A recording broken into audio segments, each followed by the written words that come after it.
Something to make you look around and say, hey, you know what? I live in a pretty great country. President Trump is calm, on point, on his game. And unlike the last guy, he is competent and coherent. Come on, man. We're not bending the knee anymore. We're here to take a stand for God and country. This is the Steve Gruber Show. And welcome to it as we kick off officially 2026 with the first official live program here on Real America's Voice, MTN, and all across the streaming world. Find us on YouTube and everywhere else. A lot of things to get to today. Number one today, three big things. Zohran Mamdani, sworn in as the new mayor of New York City on a Quran by Bernie Sanders. The big apple spiraling into a frightening unknown future. Good luck, Gotham.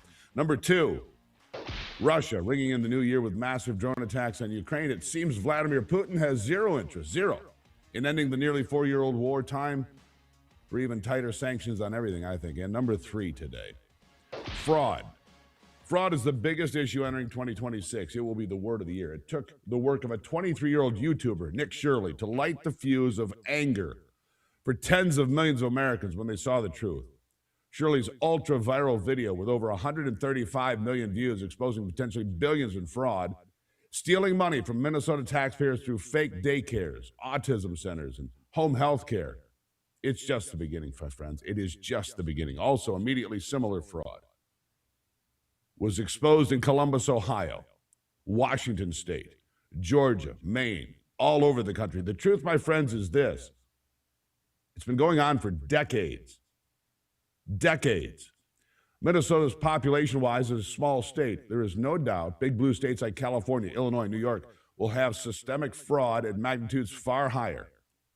And then roll in the fraud against the federal government, and these numbers will reach hundreds of billions of dollars. Hundreds of billions. Could reach $1 trillion annually. Think about that. $1 trillion annually piling up over the years. If it's been in full swing for the last 25 years, that would mean that our national debt has been exploded by people stealing your money and mine and lining their own pockets. How outrageous.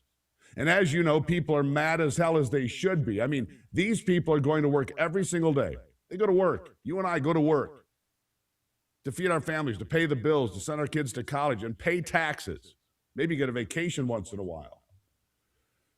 Then we see people who are shipped into this country that are robbing us blind and laughing all the way to the bank and then shipping billions of dollars back to their third world countries as well.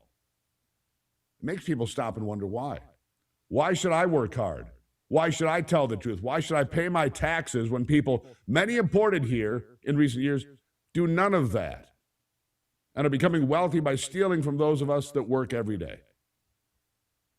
And we're just getting started, like I said. In fact, I've just learned of a long-running scam that's been perpetrated for years in one state. Here's how it works. Federal money comes in. It's dispersed through major state departments all the way down to the local level. And here's where it gets really interesting and crooked. When the local agencies don't use all the money that comes back to the state at the end of the fiscal year, it goes back to that state department. So it goes down to the local level.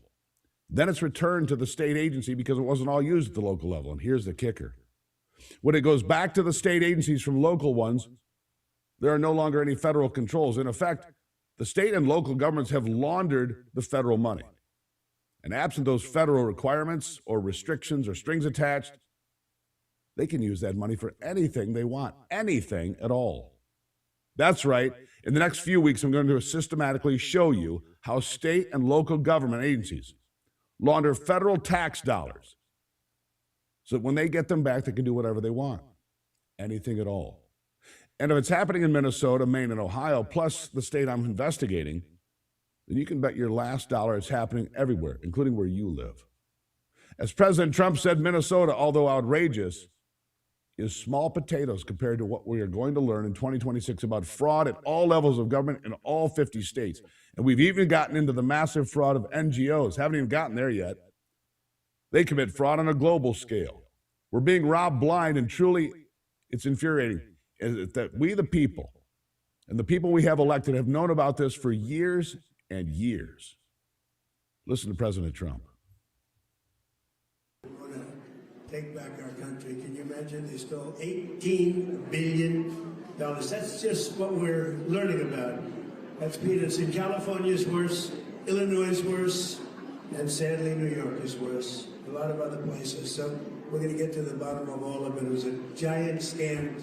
Other than that, we're going to have a great New Year. Actually, I view that as a reason for a good New Year, because we're going to get to the bottom of it. We're going to get that money back. It's all coming back. We're going to get to the bottom of it. In 2026, fraud is the word that will get put front and center. Front and center. The good news is this. We're on it now. You know what else is weird? This should not be a partisan issue at all. And yet, legacy media Democrats are trying to ferret out the crimes, not of the Minnesota governor, Tim Walz, and his attorney general, Keith Ellison. No. They're trying to discredit Nick Shirley, the YouTuber, and the whistleblowers that have come forward revealing the fraud every day. They want to go after these folks, not the Somalis that have systematically defrauded Minnesota of up to, what, $9 billion? And again, that's just a small bit of what we're going to see. Seems to me that maybe a lot of the money being stolen from taxpayers ends up back in the campaign coffers of crooked politicians. You think? What do you think? The answer is yes. Republicans, the honest ones, the America First ones, are ready to have hearings and issue subpoenas. And if they do, fraud will be and should be the biggest issue of the midterm elections.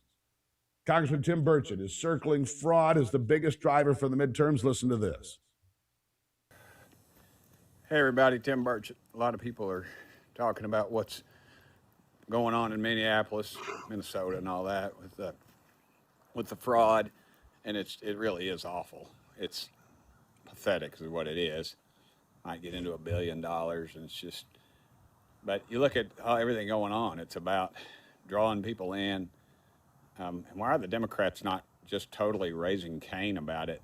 Instead, they're raising Cain about that we're going to investigate fraud and waste and abuse. Georgia, you got 20 people living in a house voting in Fulton County, apparently, according to some reports.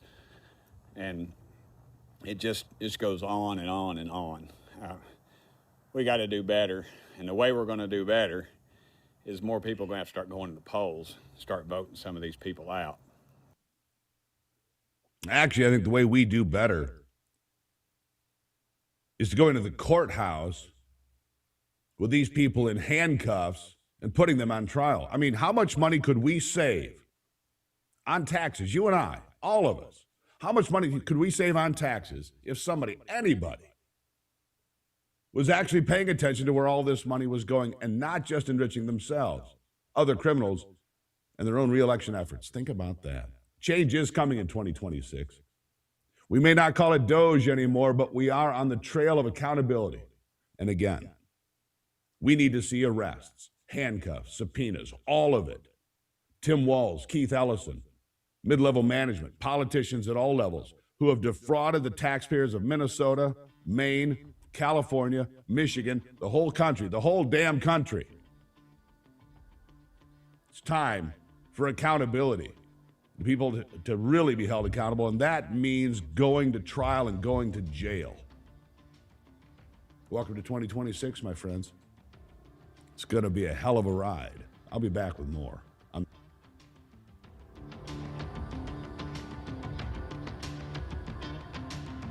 Struggling to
Every year they give you a word of the year. The word of the year, I'm going to tell you right now, is fraud.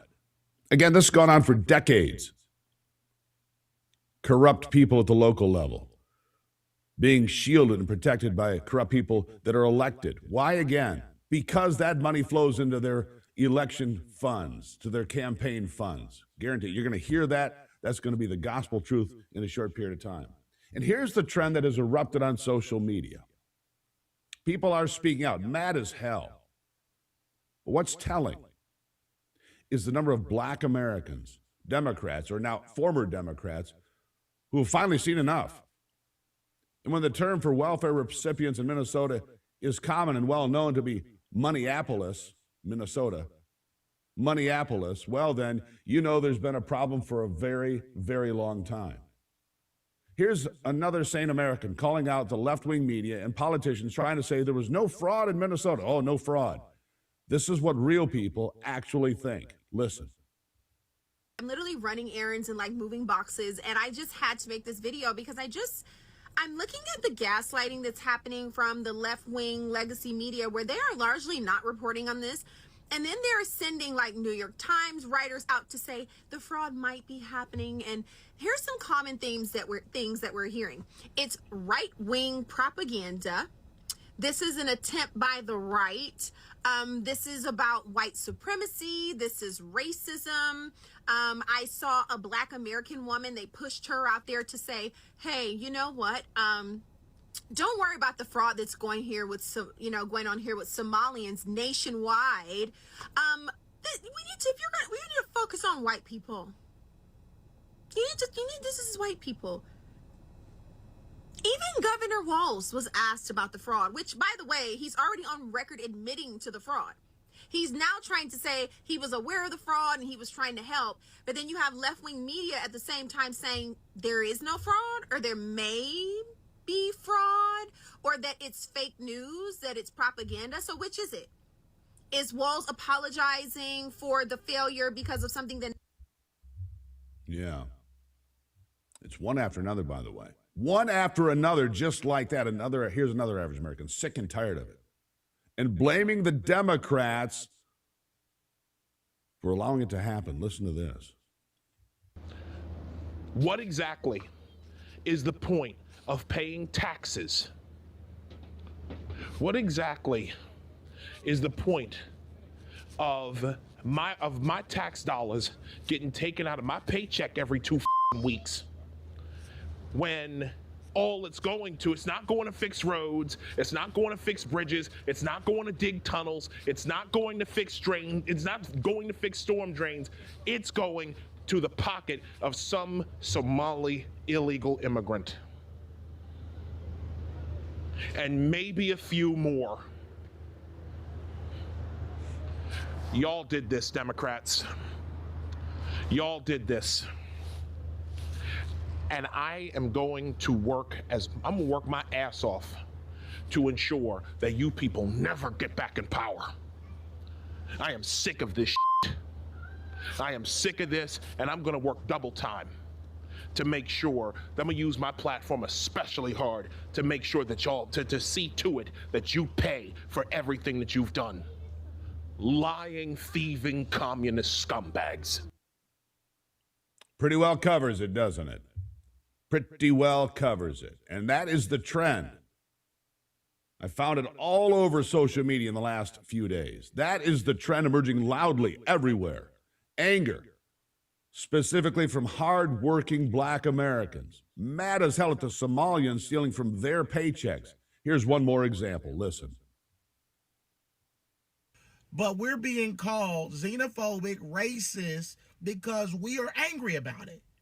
Because we are tired of being ripped off. We are tired. We are the most generous country in the world. There is no country that you can name that is more generous to people that come here than Americans are.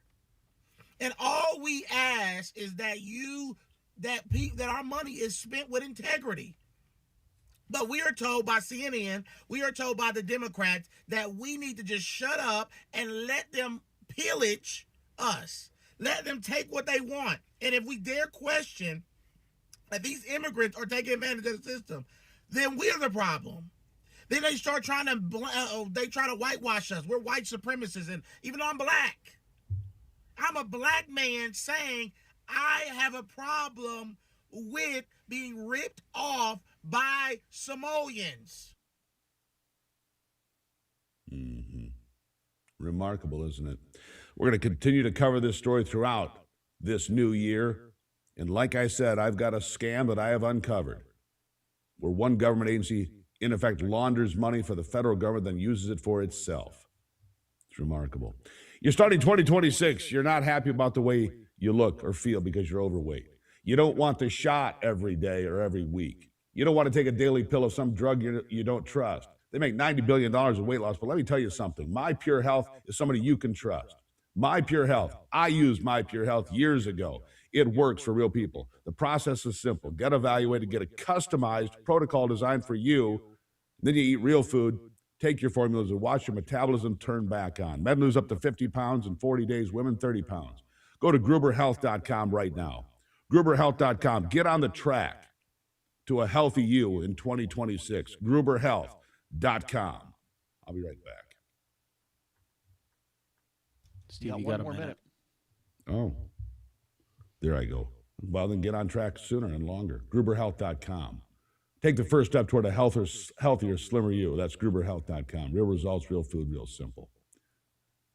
Good to have you on board. All right, we're going to do this. We're going to take some phone calls from you. We don't have a lot of room today because I didn't plan it that way, but it is free speech, free for all Friday. 877-310-9966. 877-310-9966. That's the Patriot Mobile Common Sense Hotline for you. We've got some callers. We're going to get to those folks in just a minute here. Now I'll take a break and get back with some phone calls here before we get on to the next guest here on the Steve Gruber Show. Don't go anywhere.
All right, let's just jump right on those phone calls now. 877-310-9966. Tom is in Michigan. He's been patient. Tom, welcome to the new year. What's on your mind?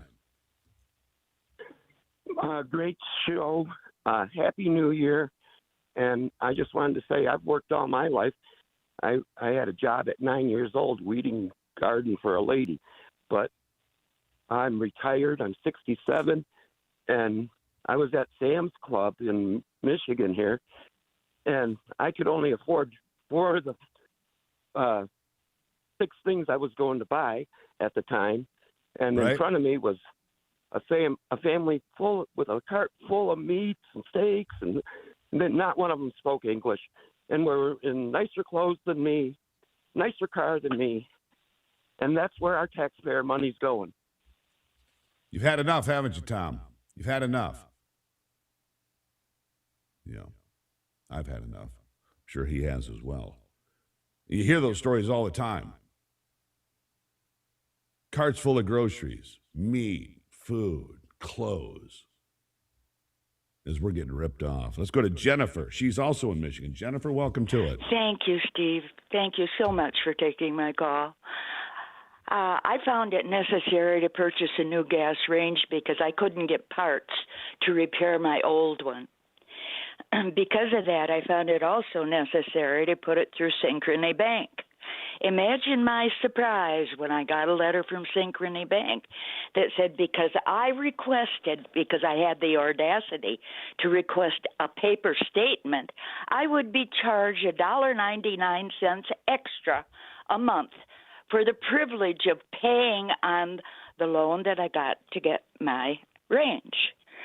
I called the company, Synchrony Bank, and told them, as far as I'm concerned, that's fraud.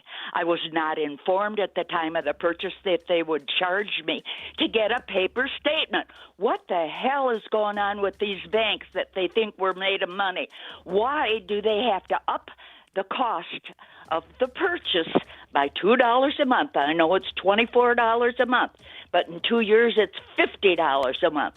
I resent being taken advantage by the banking industry, and I am so pissed off, I can't tell you how mad I am.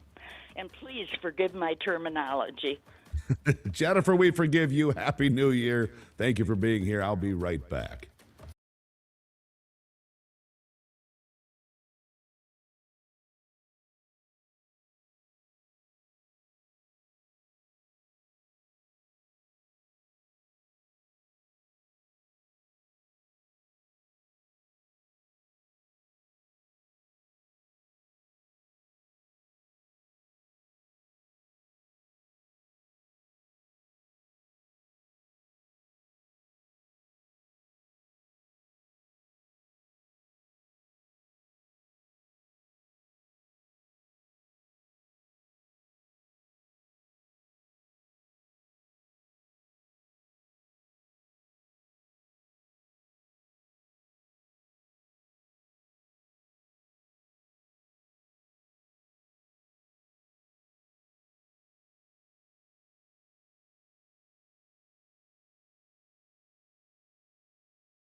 But I don't have Brock's list.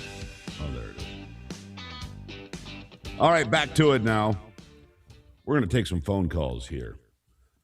We weren't going to do a free speech free for all Friday in the new year. But hey, by popular demand, you're saying, hey, Gruber, let's talk about it. All right, let's talk about it. Ed's been in Indiana, very patiently waiting to be on the line. Ed, good morning. Welcome to the new year. Good morning, Steve. Going to be an interesting year. Yeah. What we really need with this here fraud is AI auditing system that's permanent that matches every government cent that's set out and match it to business, person, bank account, locality, and that.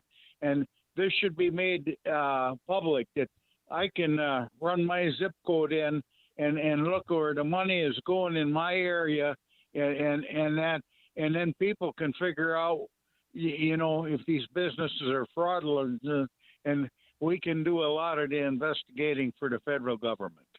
Well, I greatly appreciate the phone call, Ed. You're spot on, my friend. Spot on. Isn't it fascinating?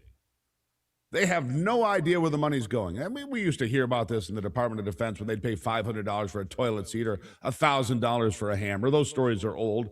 You know those stories, of course. But here we are, watching it get stolen in real time, watching it get stolen from us in real time.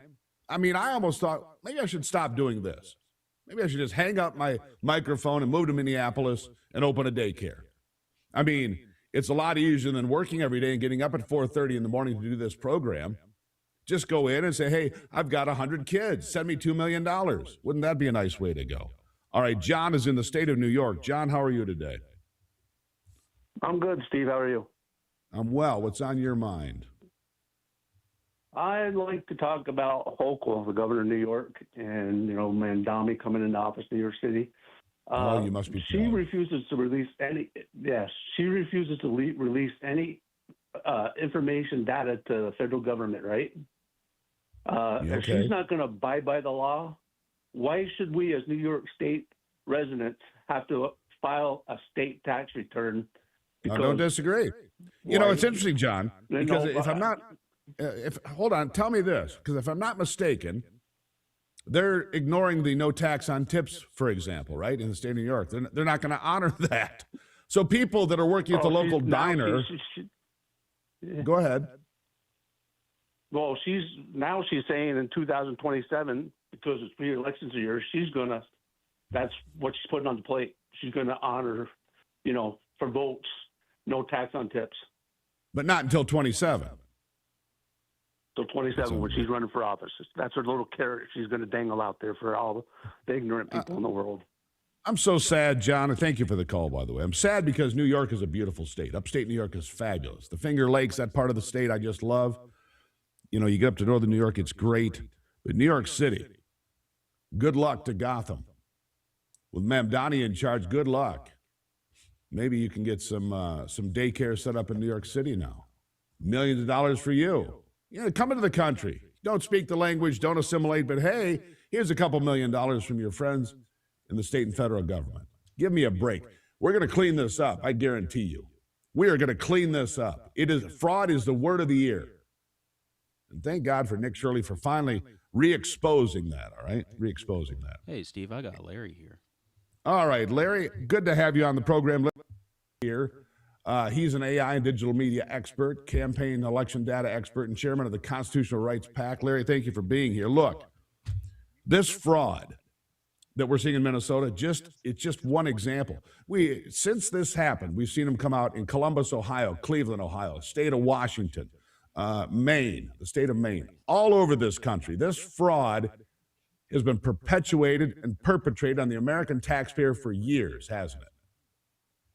Oh, it absolutely has, but nobody's looked at it. I think the biggest blunder, and I say this wholeheartedly of this administration, this particular administration is the only one that I can really see, is giving up on Doge.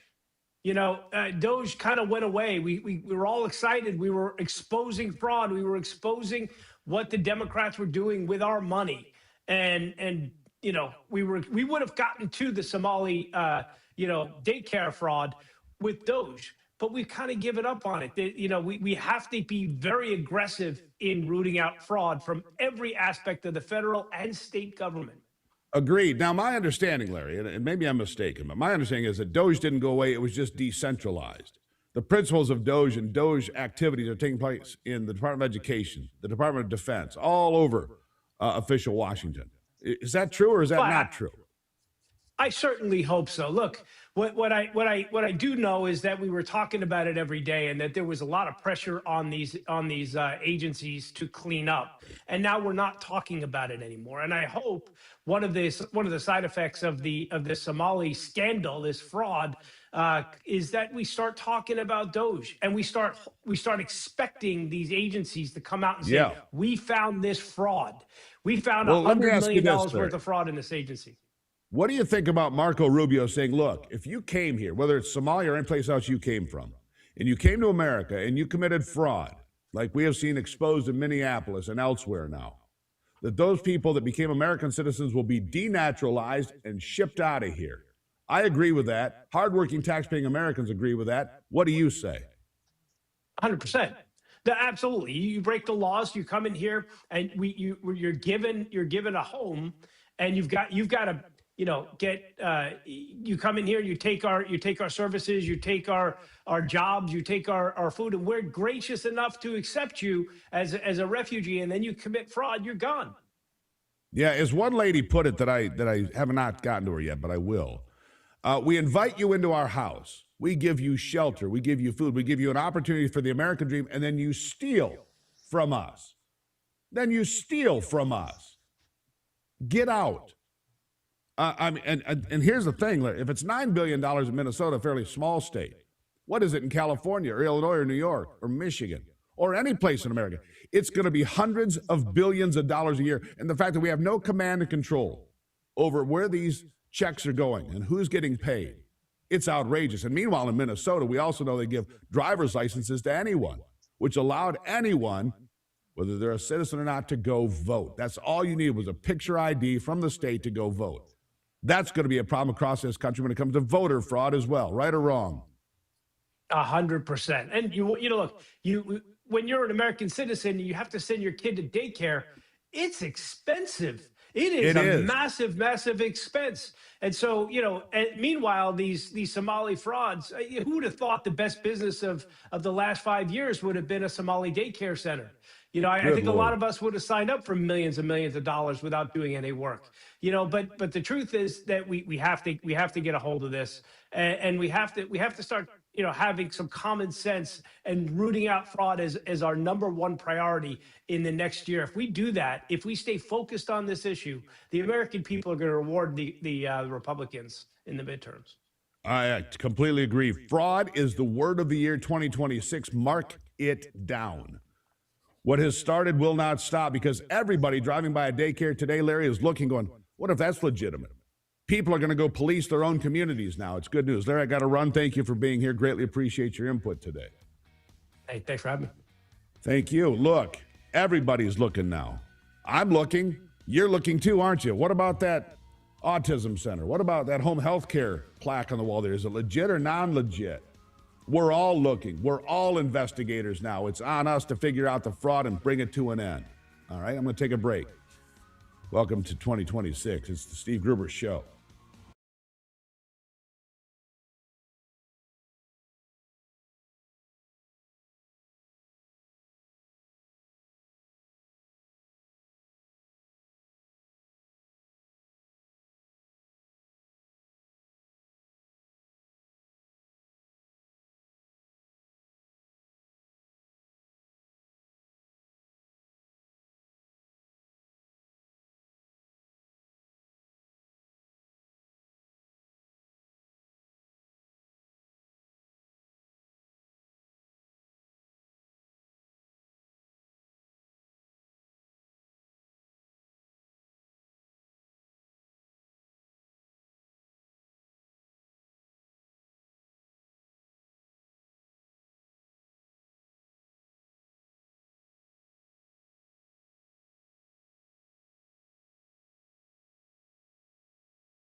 All right, a couple of notes here. We will be taking your calls for Free Speech, Free for All Friday all through the next couple of hours here. So don't fear if you're on the line. We're going to get to you. 877-310-9966, the Patriot Mobile Common Sense Hotline, open for business today. If you don't get through, well, try again. Second thing, make sure in 2026 you follow me and subscribe on YouTube. You can watch this program live every day. You can go back and see the great interviews we do here. Share them with your friends. Talk about fraud. And so when I outline this fraud that I've discovered and how federal money gets basically laundered by state and local governments to then use it however they want, you're going to want to be able to share those interviews. So again, subscribe on YouTube. I ask you to do that today. It's a big step forward. All right, joining me now is Lisa Miller, researcher, keynote speaker. She's an author as well, and she's here to talk about 2026. Lisa, good morning. Morning and Happy New Year. Happy New Year. Now, there's a poll out about the top New Year's resolutions. Mine is pretty simple. I've laid it out here this morning. My New Year's resolution is to identify fraud wherever possible, protect the American taxpayer however I can, using this microphone and this camera to make sure we're doing everything we can to put America first. There's my New Year's resolution. What did you find? What do you think of that? Well, I honestly, Steve, it actually goes quite in line with what Americans are thinking because they want to save money. So that is actually the top resolution. And the other ones that round out the top five tend to be, exercise and drinking more water and getting, physical and mental health. So those are the things. But what I find very fascinating is that there's a massive generational divide on what's important. Gen Z, they just want to be happy. And Steve, I think it's very interesting when you think, okay, glass half full, glass half empty. It's just, they are really, really having a tough time when it comes to job market, debt, all these things. So theirs is pretty simple. They just have a much higher propensity to say they want to be happy. Well, we all want to be happy, but you have to work your ass off to get there oftentimes. Hard work is what it takes. But save money. I find that interesting. Save money. And think about this. How much money would the American taxpayer be saving if we weren't being defrauded at every level of government? Because this thing in Minnesota, to me, it's just the beginning. It's created awareness. But look, if the state of Minnesota is a nice mark, the federal government is a bigger mark for fraudsters, right? So saving money, I like that. Go ahead. Well, but the other thing that's fascinating, Steve, about this data is that saving money is, as I mentioned, the top of the list. But the other thing that is just down the list is paying off debt. And both of those two, year over year, I've been trending this for a number of years, year over year, those two have actually both gone down a little bit. So either people are more happy with where they are, or they're like, I'm just going to try something else. Or they've just given up. Yeah, exactly. They're just going to. I ain't saving money. I ain't paying off debt. I'm just going to rack up the credit card. Yeah, exactly. Exactly. But the other thing that's news. I mean, the economy is stronger than it has been. It is. I mean, inflation has gone down. If you're retired or you have a 401k, it's done very well in 2025. It looks like 26 is off to a pretty good start. If you own silver, congratulations, because you had a great end of 25. Go ahead. Well, I was going to say, there's a YouGov poll that came out also, and I found this interesting because in my data, I have surveys 1,000 consumers every single month, and you would expect political divides when it comes to how people feel about the year. But what was fascinating is that both Democrats and Republicans had increases in the fact that they felt 2025 was actually good to great at a higher level than they did in 2024. So that was one thing, although the numerics are quite different, Republicans much higher, both parties actually said that the country was better, good, great, than it was before. So well, that bodes well then. That would bode well for the people in charge in Washington right now. If people feel better in 25 than they did in 24 in Donald Trump's first year of his second term, that would bode well because obviously 26 is going to be all about the midterms. But here, I will tell folks this. Brother Shane, my brother, was pointing out that just before Christmas, gas went from $2.50 a gallon to $2.99 magically, just in time for Christmas Eve. But I paid $2.48 yesterday here in Michigan. $2.48 I paid yesterday in northern Michigan. That's something else people can see in real time, Lisa, that when they fill their tank, they're not spending $100, they're spending $50 or whatever the case might be, depending on their vehicle, right? But And that's something they can see and really experience and go, oh gosh, look, I've got an extra $20 in my pocket or whatever it is that I can spend on something else. That creates a lot of positive feelings, doesn't it? absolutely. When you can go to the gas pump and you can actually see the price per gallon, then you can see your total amount as you fill up the gas tank. And there are some commodity prices that have actually gone down, and so I think there was basically some prices have gone up for tariffs, but I think I was surprised to see that both Republicans and Democrats felt good and great this year, because the political divide you would think would be pretty massive. Well, I think it is, but I think there's one side that's starting to win that argument, one side that's not. Lisa, I greatly appreciate you being here. I hope you have a great 2026. Thank you so much for having me, Stephen. Happy New Year. Happy New Year to you. I greatly appreciate you being here. It is Free Speech, Free for All Friday. Going to get some more of your calls. In fact, we're going to Carol. She's in Washington State. Carol, how are you today? Happy New Year. I am. Yep, I'm 85 years old, and if I could figure out a way after living here my whole life to get out of here, I would. It's phenomenal. But first, Steve, I want to thank you for your show. It's early out here on the West Side, and I get up early because of what you talk about. Thank you. I believe in what you say. I choke up because I see our country going to hell. My grandparents came over here as immigrants, illiterate. I found their ex in Ellis Island, and I can remember when I was in college, my granddad saying to me, if your generation doesn't straighten this out, it's going to be worse than what we left to get freedom Carol, for you people. he was exactly right. Carol, great call. Thank you for getting up early every day with me here. We appreciate it. I'll take a break and have more calls on the other side on Free Speech, Free for All Friday. God bless America and Happy New Year.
All right, welcome back to it as we drive through this.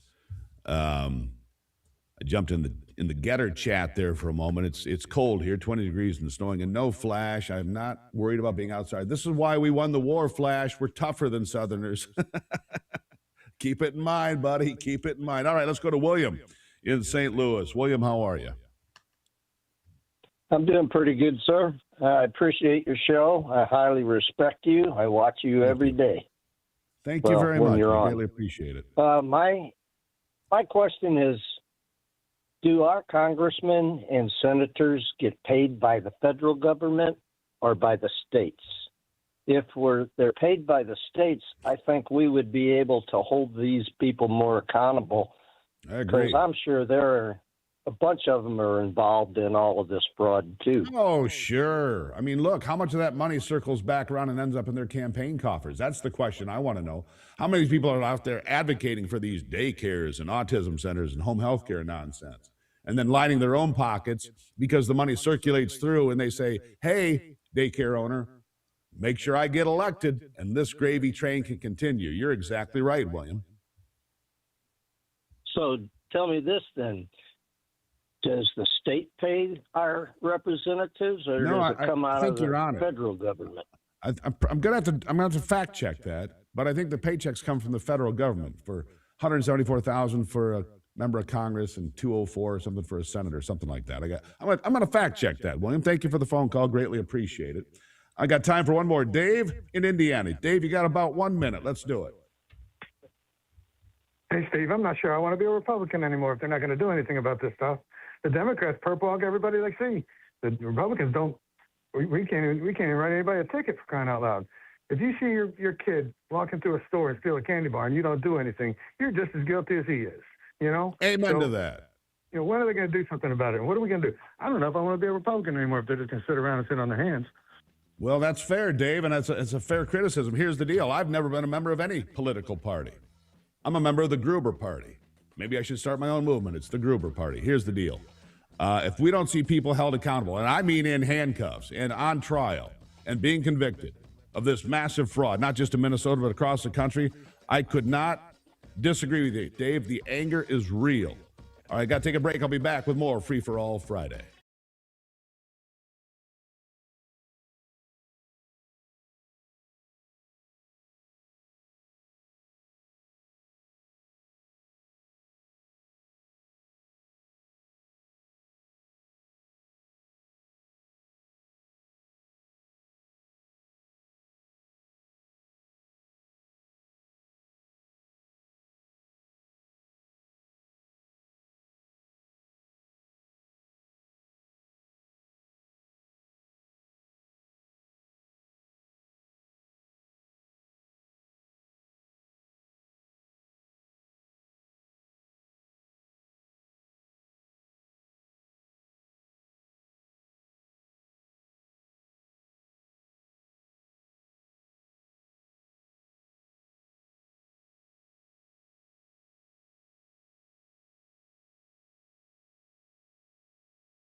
There's always something to make you look around and say, hey, you know what? I live in a pretty great country.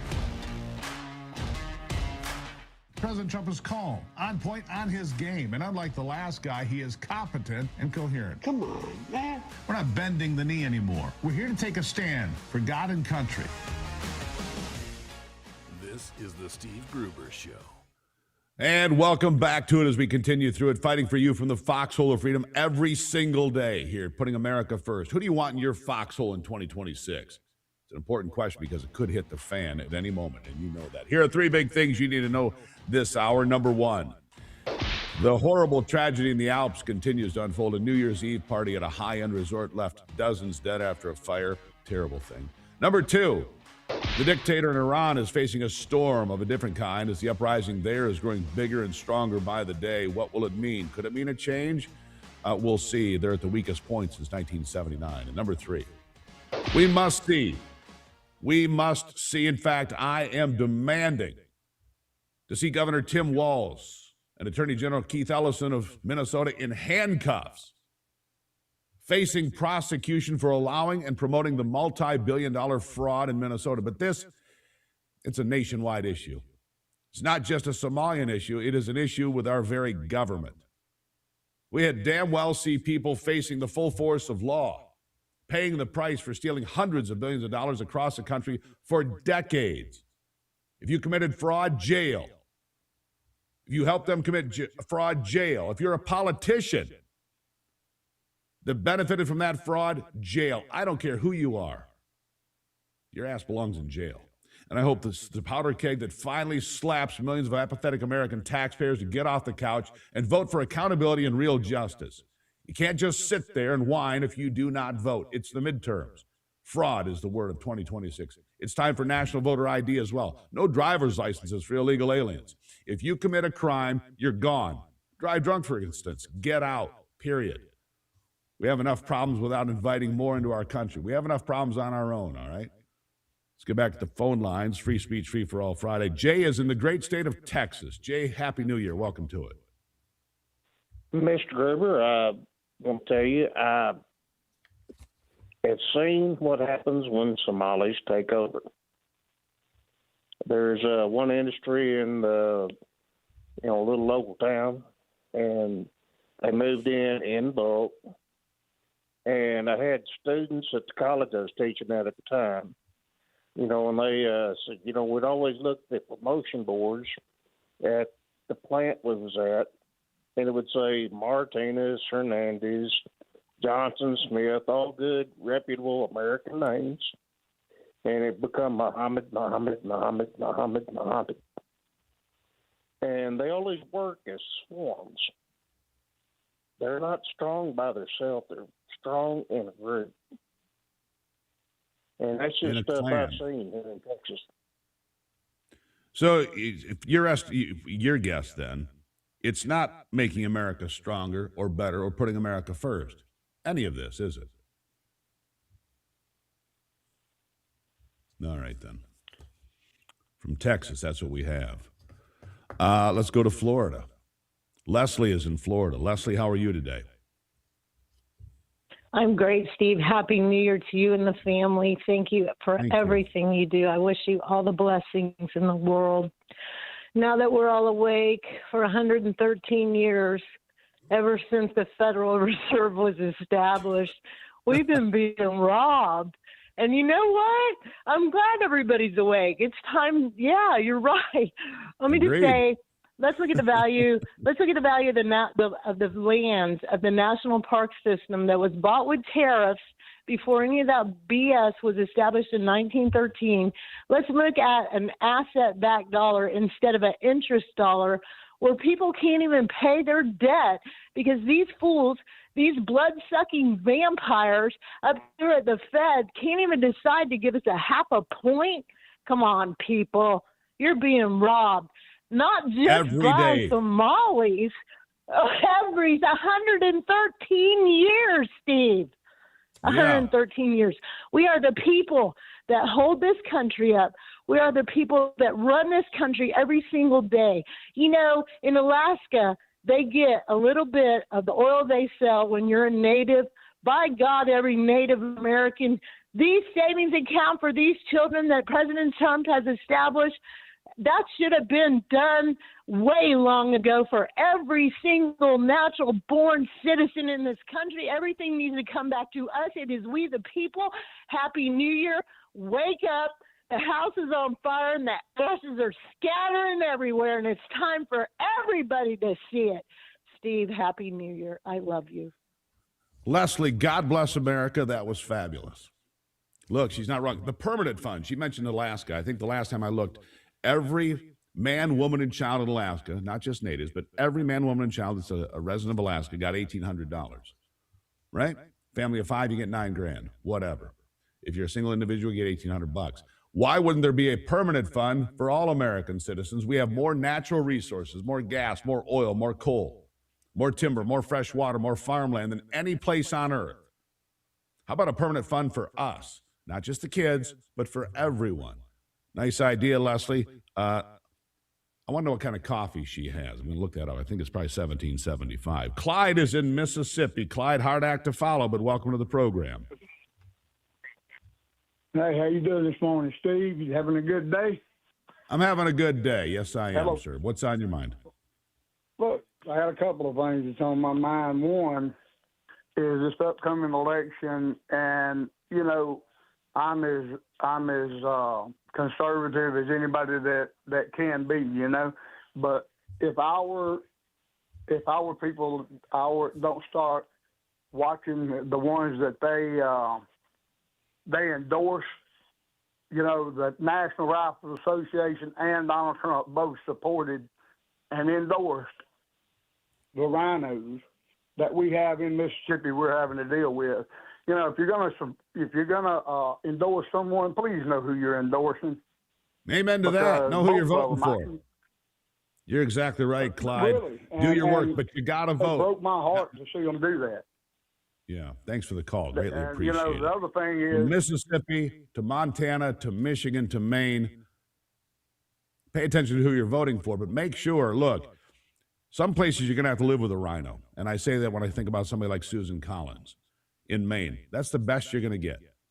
Because the alternative is a Democrat, a liberal Democrat in the United States Senate. We don't want that. We want Susan Collins to win in Maine because it's the best alternative we have, just for sake of common sense. All right, Ralph, you're in New Hampshire, and you're next. What's up?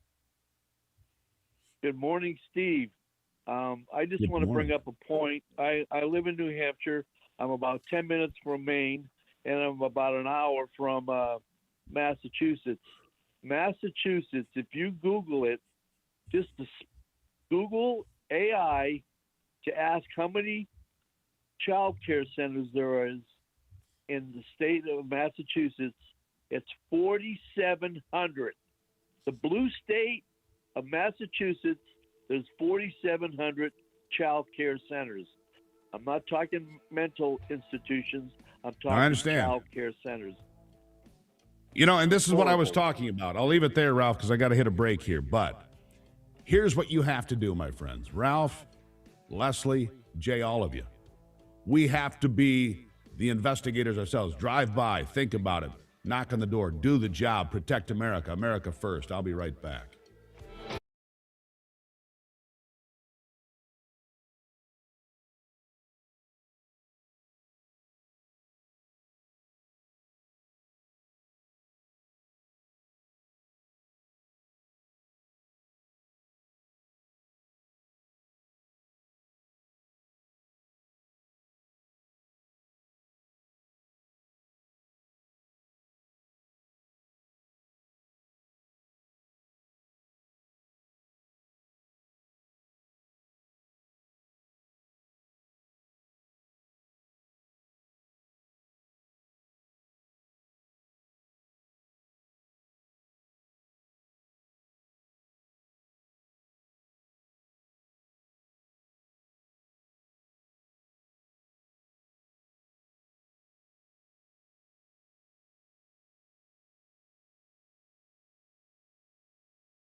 All right, welcome back to it. Glad to have you as we continue into the first official live program of 2026. Glad to have you on board. We'll get back to more of your phone calls on this Free for All Friday.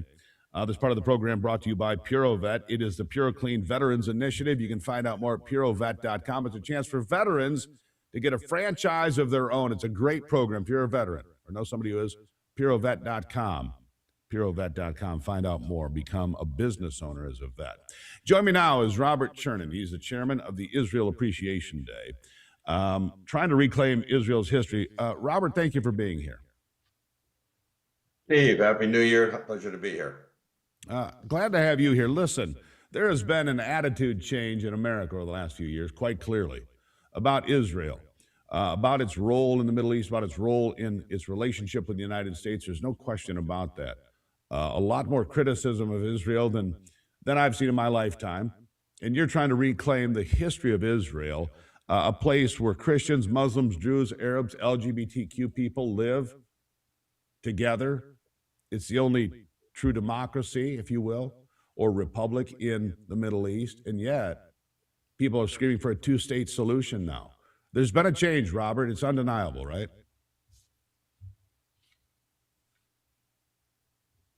Did we lose Robert?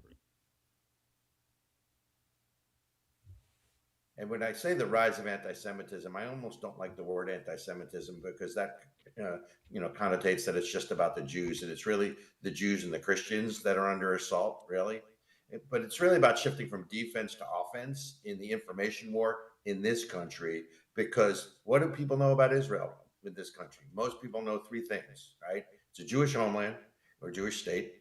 It is a U.S. ally, and we send them weapons and money. But if you ask them anything else, the other side defines the narrative, and we're on defense. So this is about shifting to offense in the information war and about all the things that makes Israel special, whether it's the religious freedoms, human rights, technology, medicine, all the things we need to celebrate about Israel, because Israeli values are really America's values, which are Western values. And that's really about what Israel Appreciation Day is about, is going from defense to offense in messaging. How do you fight back, Robert? And this is not just about Israel. It's about a lot of things, about American history. It's about our relationship with Israel. But a lot of this is being seeded in high school classrooms, in college lecture halls, this anti-American, anti-Israel, this anti-Western civilization theme is too often being promoted and propagandized in the classroom, isn't it? Absolutely. We focus a lot on Gen Z, but the real truth is it goes all the way down to K to 12. So in terms of affecting the curriculum, in terms of the culture, this is a culture war, Steve. I mean, the military war Israel has already won. This is really a culture war, and that's really about hearts and minds. And that means that we make the mistake of thinking that the truth matters. The problem is not that the truth isn't powerful, Steve. It's that we're fighting in the wrong places. We need to start fighting in churches, in synagogues, in classrooms, and most importantly, in people's living rooms. So yeah, you're right. Culture and education is really where it starts, but it permeates so many other places. And that's really what we're doing, which is trying to celebrate and educate and elevate all things about Israel that people don't know in this country, to connect them to other people. You're in the Midwest, you're in Michigan, right? You reach across the country. Right. The solution is grassroots. It's from the bottom up, and that's where we need to take this fight. Here's one of the things that critics say, and I hear it a lot, and that is, why does the United States put so much money into Israel? What do we get in return except for grief? I hear that a lot. What would your answer be? What don't we get from Israel? Not only are they our ally, our chief ally in the Middle East, not only that they're fighting our wars for us, not only, look at all the technology. Do you use Waze? If you use Waze, you're using Israeli technology. Israel has companies that are bringing water and clean energy to Africa and around the world. Israel does so much for the world and for America that people don't understand. That's Israel Appreciation Day's mission, is to elevate and celebrate all the things that Israel provides to the world that people don't know about. Israel has a company that actually can generate clean water from air. What's more important than that? You get so much from Israel. Yeah, I read about that. So here's the thing. How do you overcome that? Because I feel not just Israel, but I go back to the same thing. This anti-American, anti-Western civilization attitude that's been fomented in the classrooms. How do you get back over that hill? Because they've really put us behind the eight ball with all of this propaganda, this you live on stolen land, America's an imperialist nation, and all this nonsense, right? And that, America is not a great thing. It's not exceptional. In fact, America is a criminal. And therefore, by extension, Israel is a criminal, right? That's the takeaway from these classrooms. How do we overcome that? Right, and we're a colonial power and we're a oppressor nation. The same thing for Israel and same thing for the United States. The way you overcome that, look, the solution is not from the top down. The part of the problem is, and there's a lot of good work that a lot of organizations are doing out there across the country, but they think that the solution is in DC or in LA or in New York, and it's not. It's in middle America. It's where you are. It's grassroots from the bottom up. And then, like I said earlier, it's fighting in the classrooms and in the synagogues and in the temples and in people's living rooms. So where's the counter narrative? Right now, all we're doing is responding to the other side. Let's call it the Mondami faction at this point. And by the way, just as an aside, I thought the greatest, irony I've ever seen in my lifetime was Queers for Palestine, right? Until you now have Jews for Mondami, right? And the problem is, right, Bizarre. chicken for Colonel Sanders. Bizarre to me. Let me ask you this before I run out of time here, Robert. People is there a website where people can find out more? I'm up against a break here. I just want to know if you can get people a place where they can learn more. IsraelAppreciationDay.com. Not too hard to remember. IsraelAppreciationDay.com. We have our marquee event February 11th in Vegas. It's a live event. You can be in Vegas or you can stream in around the world. We can hold up to 2.5 million people. Go to IsraelAppreciationDay.com. Man, you've got your work cut out for you, Robert, but I appreciate you being here. Have a happy new year, sir. And you, Steve. Thanks. Thank you very much. He's right. We have to win the battle of ideas has to be won in places like Michigan and Minnesota. He's right about that. I'll take a break. Take more of your phone calls on this Free Speech Free for All Friday on the other side of this break.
All right, back at it now. All right, this part of the program brought to you by Great Lakes Pet Food, the best dog food you're ever going to own. It's what I've been feeding my dogs for years now. It's American-made dog food, real chicken, real turkey, real pork. No Chinese garbage to threaten your pet, no. GreatLakesPetFood.com. They'll ship it right to your doorstep. You're going to be really pleased with this product. We've used it, like I said, for 8 years now? A long time. All right, let's get back to the phone lines. Patriot Mobile Common Sense Hotline. Bob is in New York. Bob, how are you today? I'm great, Steve. How are you? Good. Happy New Year. What's on your mind? Happy New Year to you. Hey, all this fraud, I agree, it's going to be the biggest issue of 2026, but I'm afraid that it's going to be a lot of talk and no action. A lot of people fear that, yeah. I think we need an independent investigation team with subpoena power, put on people that can identify the fraud and also follow the money. How about a strike team for every state or more for big states? How about, groups of investigators? That's exactly what I'm thinking. Minnesota, New York, California. Heck, even the red states. Go to Tennessee, go to Florida. I don't care. There's fraud happening. We have to stop it. We need to have people held accountable, right? He's gone. I lost him. All right. Well, Bob, I agree with him. Independent investigators. holding people accountable, issuing charges for those that have been found to have committed fraud. And if you came here and we gave you citizenship, you lose that citizenship. It's stripped and you are sent to wherever it is you came from. Dave is in Pennsylvania. Dave, how are you? Good morning. Fine. Thank you for accepting the phone call. Hey, I'm Absolutely. old, but I'll get right to it. Democrat and Republicans both have put us in this situation. Agreed. I'm a retired businessman, and my taxes never went down. And they're not going to go down until we restructure our government from the top down, because they do not care about you, sir, or me. And I just think people need to look at themselves in the mirror and say, well, how much of this is my fault, too, for spending the taxpayers' money? Dave, you're exactly right. They're all to blame. You probably didn't either. Yeah, they're all to blame. I got to run, my friend. Thank you for the phone call. Thank you for the support here from all of you. For Real America's Voice and the Steve Gruber Show, I'll be right back.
Yes, I tell you now, fraud will be the word of the year 2026. Fraud will be the word of the year because we're finally aware.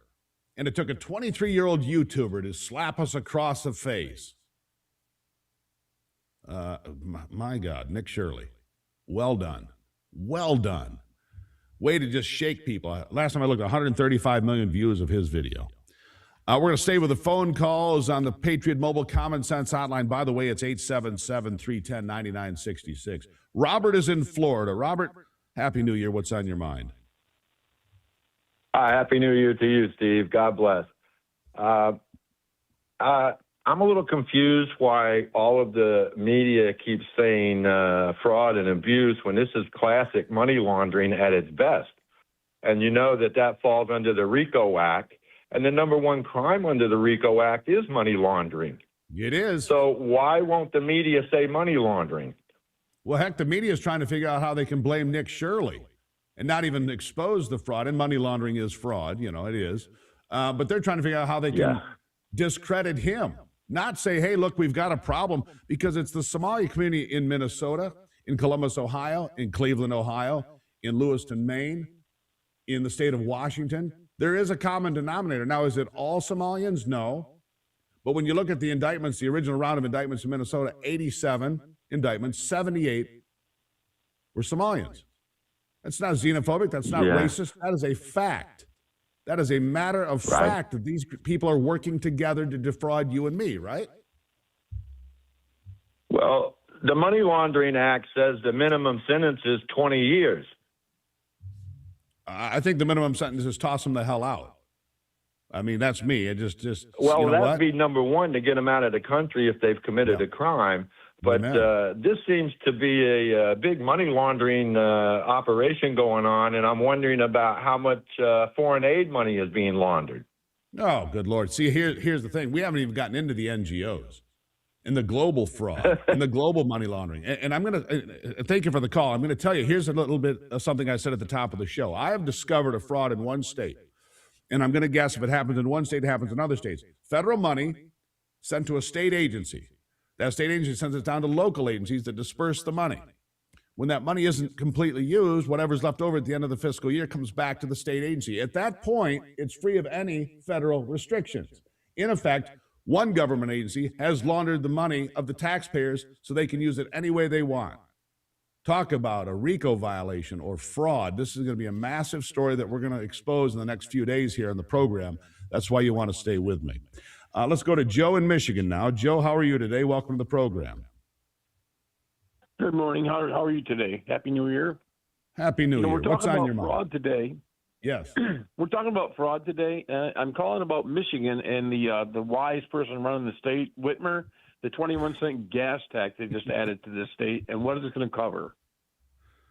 That's for roads. Now, having said that, there is a change. Michigan was about the only state in America that had sales tax on gasoline, 6%. So on a $3 gallon of gas, actually, you're not going to get hurt too bad, because you'll take 18 cents that would have been there in sales tax. That goes away. The 21-cent increase for road tax stays there. What the Republicans did here, and I think it's not actually a bad idea, Joe, was to get a stable level of funding for the roads, because otherwise it was just fluctuating all the time. Sales tax is gone. The road tax is in place. On $3, you pay an extra 3 cents. So, kind of a wash to me. Appreciate that's fine. It's not real clear. They didn't make that clear to the general population. People are complaining about it all over.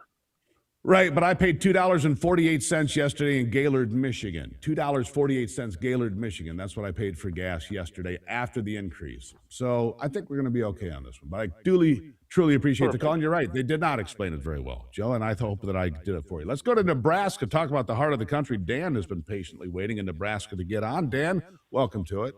I'm Dan. Good morning. How are you? I'm well. Happy New Year. What are your thoughts today? Happy New Year to you, too. Well, I'll tell you what, everybody's calling in. We're all the same thing. We want to talk about fraud. Nebraska is loaded with it, and I know this is the same thing across the United States. We paid $63,750 for a house like 18 years ago. Yet today I'm being taxed at $124,000. Don't tell me there ain't no fraud in that. Well, that's the problem. You highlight an important problem. It's also a big discussion for 2026, Dan. That's property taxes in general. The state of Florida trying to get rid of them. There's a grassroots movement in my state of Michigan that is trying to get rid of property tax, because you're right. if you paid whatever you paid for your house, let's say you pay $100,000. Now they've got it at $150,000, but you retired and you're on a fixed income. Well, they keep jacking up the tax, right? Yeah, exactly. They did. Now, what if we turn around and do that with their income? Okay, I tell you what, you're making $100,000, we're going to tax you $300,000. You ever been belching and screaming all about that? Like, well, what the heck's going on? Well, let me tell you what's worse. I got to tell you, everybody's been. Yeah. I appreciate the phone call. Well, let me tell you what's worse. In the city of New York City, there's a plan now being put forth that if you own a duplex, a triplex, a quadplex, whatever, 2, 3, 4, in one house, you can't sell your house anymore without going through the government, and they'll decide who you can sell it to. And you have to wait 6 months. I mean, talk about taking away people's property rights. Welcome to the socialist enclave of New York City. Like I say, good luck, Gotham. Can you imagine the government telling you when and where and who you can sell your house to? That really is a plan being put forth in the city of New York right now. Why? So they can take houses away from senior citizens and give them to folks that got imported into this country. That's the scam. The answer must be no. Hell no must be the answer. Great call, Dan. Greatly appreciate it. Let's go to Walt. He's in the heart of the nation in Iowa. Walt, good morning. Welcome to it. Hey, I'd like to talk about a little bit about Medicaid, Mr. Gruber. Right. I'm a big fan of your show. Thank you. But most people need to know when you collect Medicare, like me and my wife did, we both had heart surgery, 80% of your wealth's in your house. That's right. When you die, they're going to hand your spouse a bill that they can't pay. They're going to take your home that you raised your family in. They take it all. And how That's many right. people a year are made homeless? Their spouse is homeless now because I want to see the statistics on that. How many That's a good people are question. homeless now because of elderlies out there living in the street because they lost their home because they had to keep their spouse healthy? I don't think most people know that, But Walt. they give Great it away call. to these migrants. They're giving it away free to these migrants. We can't do that anymore. Walt, it's a great call. And here, I just talked to somebody about this. Their mother just passed away. And when it was all said and done, got a bill that went against the house and other assets for her treatment under Medicaid in a nursing facility for a period of time. Wildly expensive, of course. And they come back and say, well, you owe us this money. And so inheritance is gone, savings are gone, investments are gone. And in your case, the spouse left on the street. We do need to look into that. 2026, the year of accountability. 2026, the year that if you commit fraud, jail. If you commit fraud in any way, jail. If you're a politician, jail. If you're involved in this in any way and scam people, jail. Period. We're sick of it. Walt, thank you for the phone call. Free speech, free for all Friday. We'll get to more calls. 877-310-9966 is the Patriot Mobile Common Sense Hotline. God bless America. We're going to win this thing, but it's going to take work. I'll be back.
All right, don't worry. We'll be taking your calls here on Free Speech Free for All Friday through the next hour as well. So if you're on the phone lines, no problem. We're going to get to all of you, including we've got a call from Minneapolis we're going to take here in a few minutes. But first, and by the way, that's 877-310-9966, Patriot Mobile Common Sense Hotline. But first, Matthew Gonzalez, Southwest Executive Director for the Consumer Energy Alliance. Matthew, welcome to the program.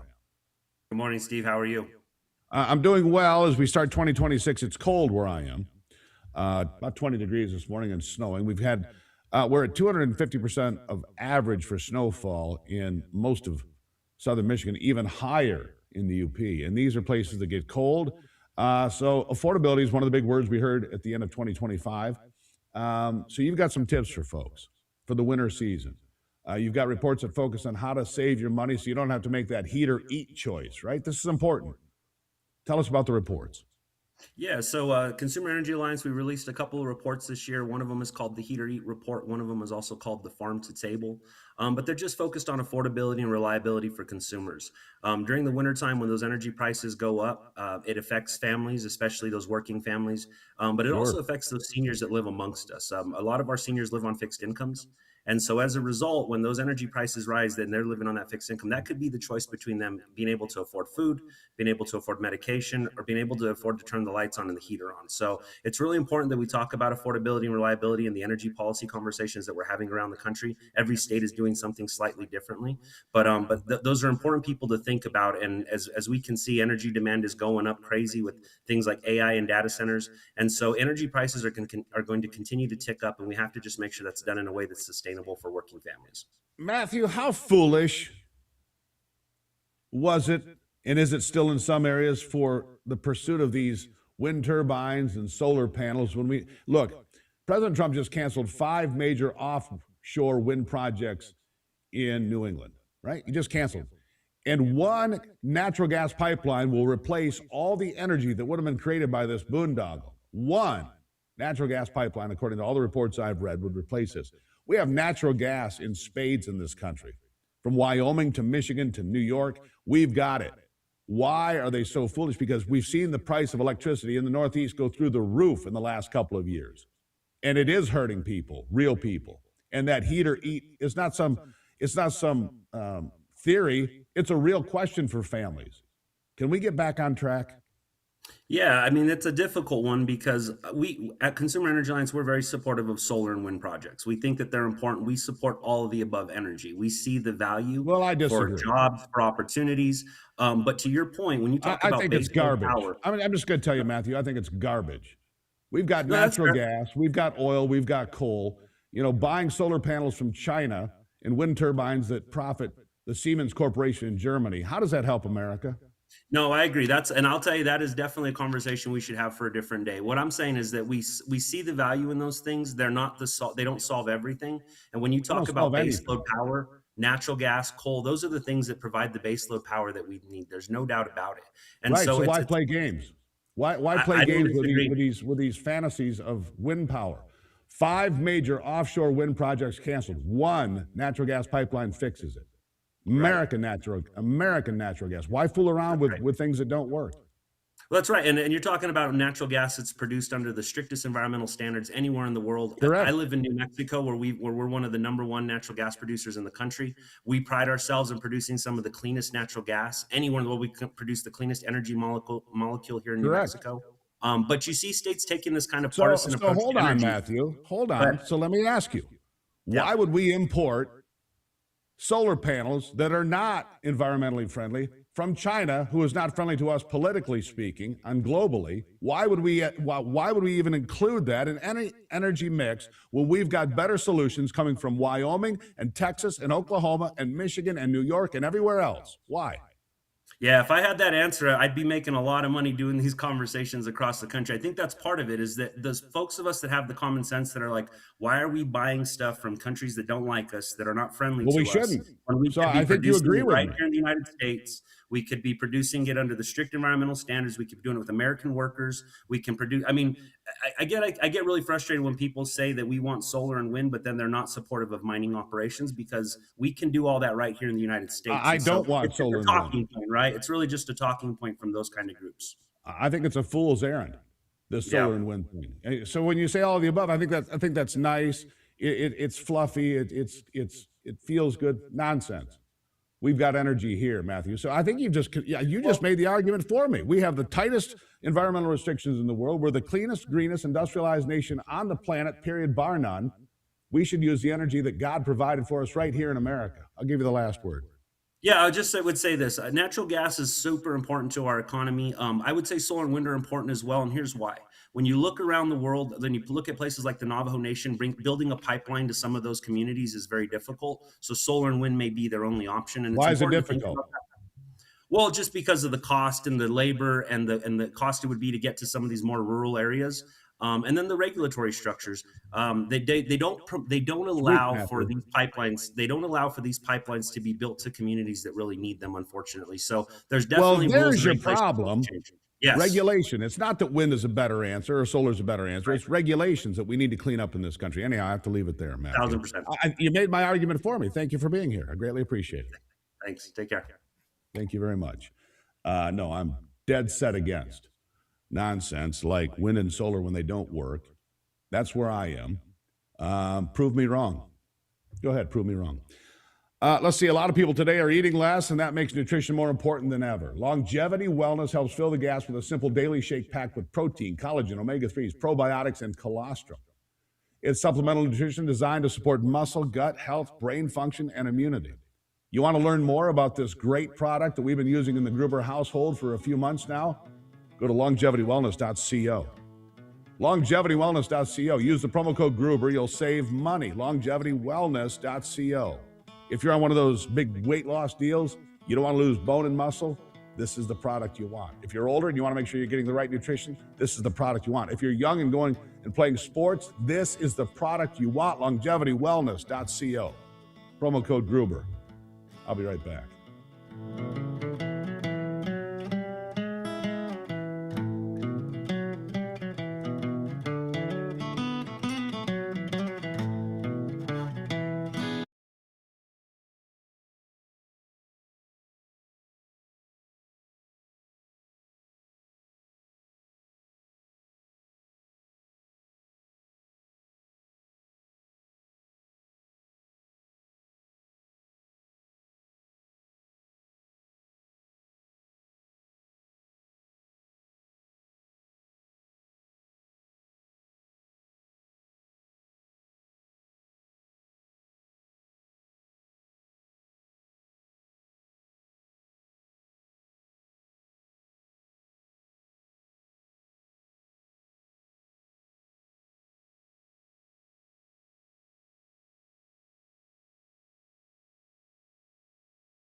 All right, Free Speech, Free for All Friday. Glad to have you on board as we wind through the first full live program of 2026. We're going to go to Steve in Phoenix, Arizona. Steve, how are you? Good morning, Steve. I hope God blesses you this year with prosperity and health. Thank you very much. I wanted to make a point with regards to all of this fraud can be aimed at one source. That source is Congress. We have granted Congress the power of taxation, and they've abused it. Yes. They've ruined it, and they made a crime element or syndicate out of it. The Declaration of Independence, first paragraph, states clearly there comes a time in man's reign that he has to separate. The only way we're going to get that done is if Congress loses its taxation power. And the only way that that's going to happen is if we have a convention of states. I like the idea of convention of states. I it. used to be opposed to it, Steve, but I'm all on board with the convention of states for a variety of reasons. You can have a balanced budget. You can get rid of a lot of nonsense, or an Article 5 convention, however we get there, right? He's gone. I agree. I agree with Steve. Convention of States or an Article 5 constitutional convention. I used to be opposed to it, but see, I'm not locked into one ideology. I'm locked into what works and what can fix this country. Let's see what Mark's got in Ohio. Mark, good morning. Happy New Year. Happy New Year to you. God bless. Thank you, Steve, for your loyalty to America. That subject you were just talking about, there are 28 states already on board. Apparently, we need 35. If we prosecute the 7 dirtiest states in this country and remove their politicians, we'll have the room to get that convention of states completed. But that ain't why I called. I have a very simple solution. I think I've told you before under my radio name, Cash Money from Cincinnati. We the People was written first. Why don't we actually hear from we the people every single day instantly?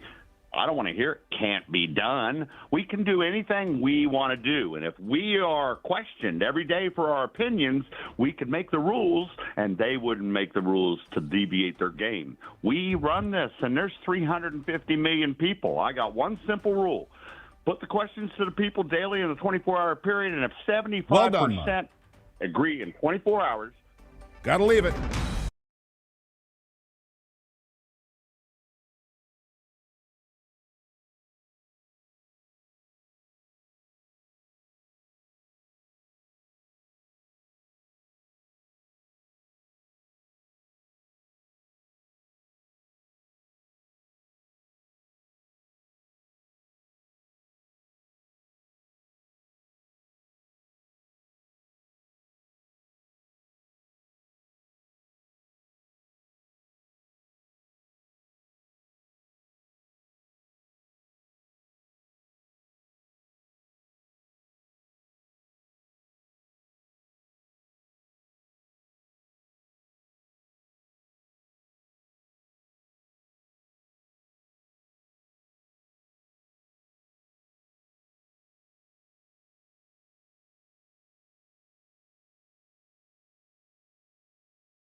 something to make you look around and say, hey, you know what? I live in a pretty great country.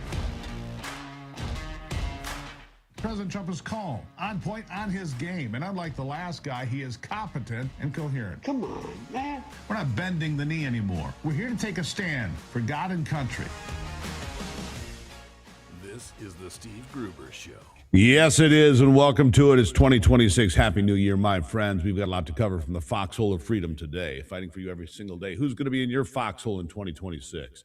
Here are three big things you need to know this hour. Number one, Mayor Mamdani in New York targeting landlords, going after them in his first day. He's going to screw up housing in New York so badly it may never recover. Number two, in Iran, the unrest is spreading. Does it mean anything? I don't know, but we'll keep an eye on it. And number three, it is Free Speech, Free for All Friday. Glad to have you on board the Patriot Mobile Common Sense Hotline, 877-310-9966. The word for 2026 will be fraud. Fraud will be the word of the year after what we've seen in Minnesota, and something I'm going to expose here on this program over the next few weeks. Government fraud. One government agency laundering the money of another so they can keep all the money for themselves. Not for you, not for we the people, but for themselves. Fraud front and center for me. What's front and center for you? Let's get back to the phone lines. Terry in Indiana, good morning. Yes. Good morning. Can you What's hear on me? your mind? Yes, sir. Go ahead. Okay.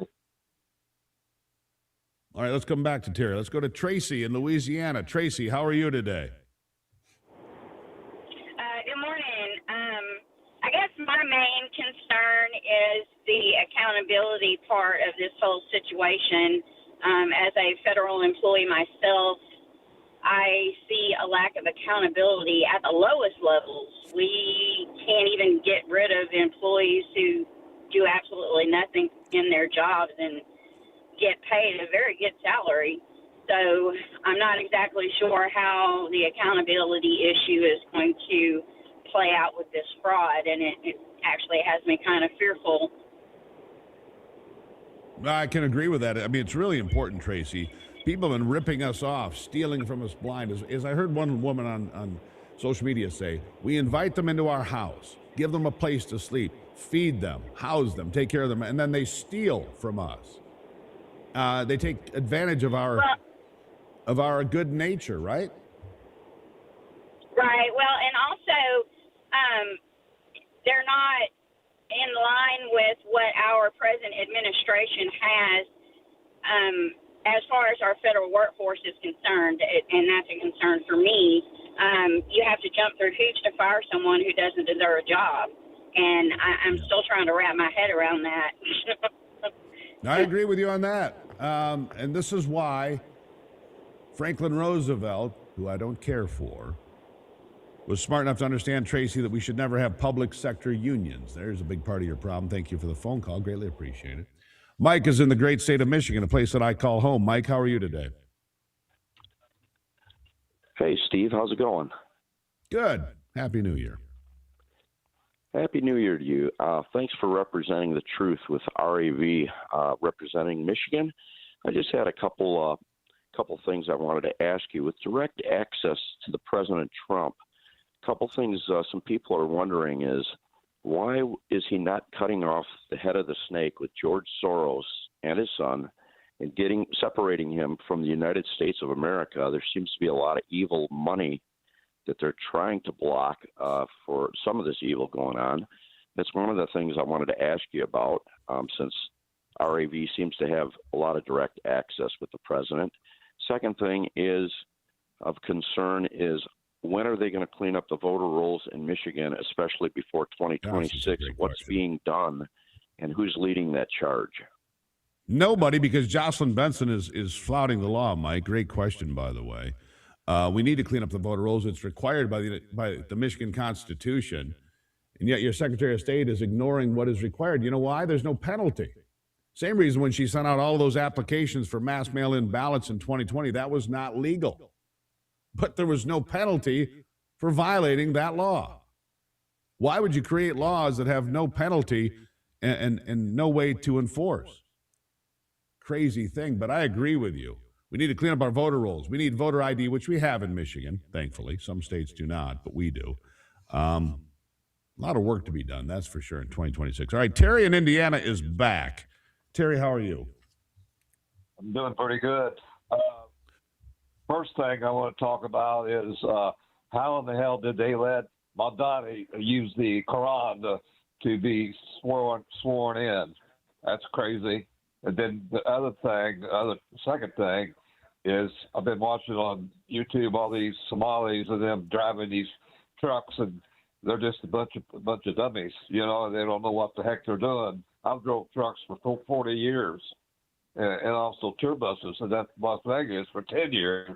So here they are driving down the highway with no chains on, and they're going 125 miles an hour in a snowstorm. Unbelievable. It's get insane. to this point? Yeah. Thankfully, the state of Indiana, Terry, your state, is enforcing that and taking people off the road that have commercial driver's licenses, CDLs from other states that should not be on the road. I agree with you. The biggest offenders I've seen so far are from India.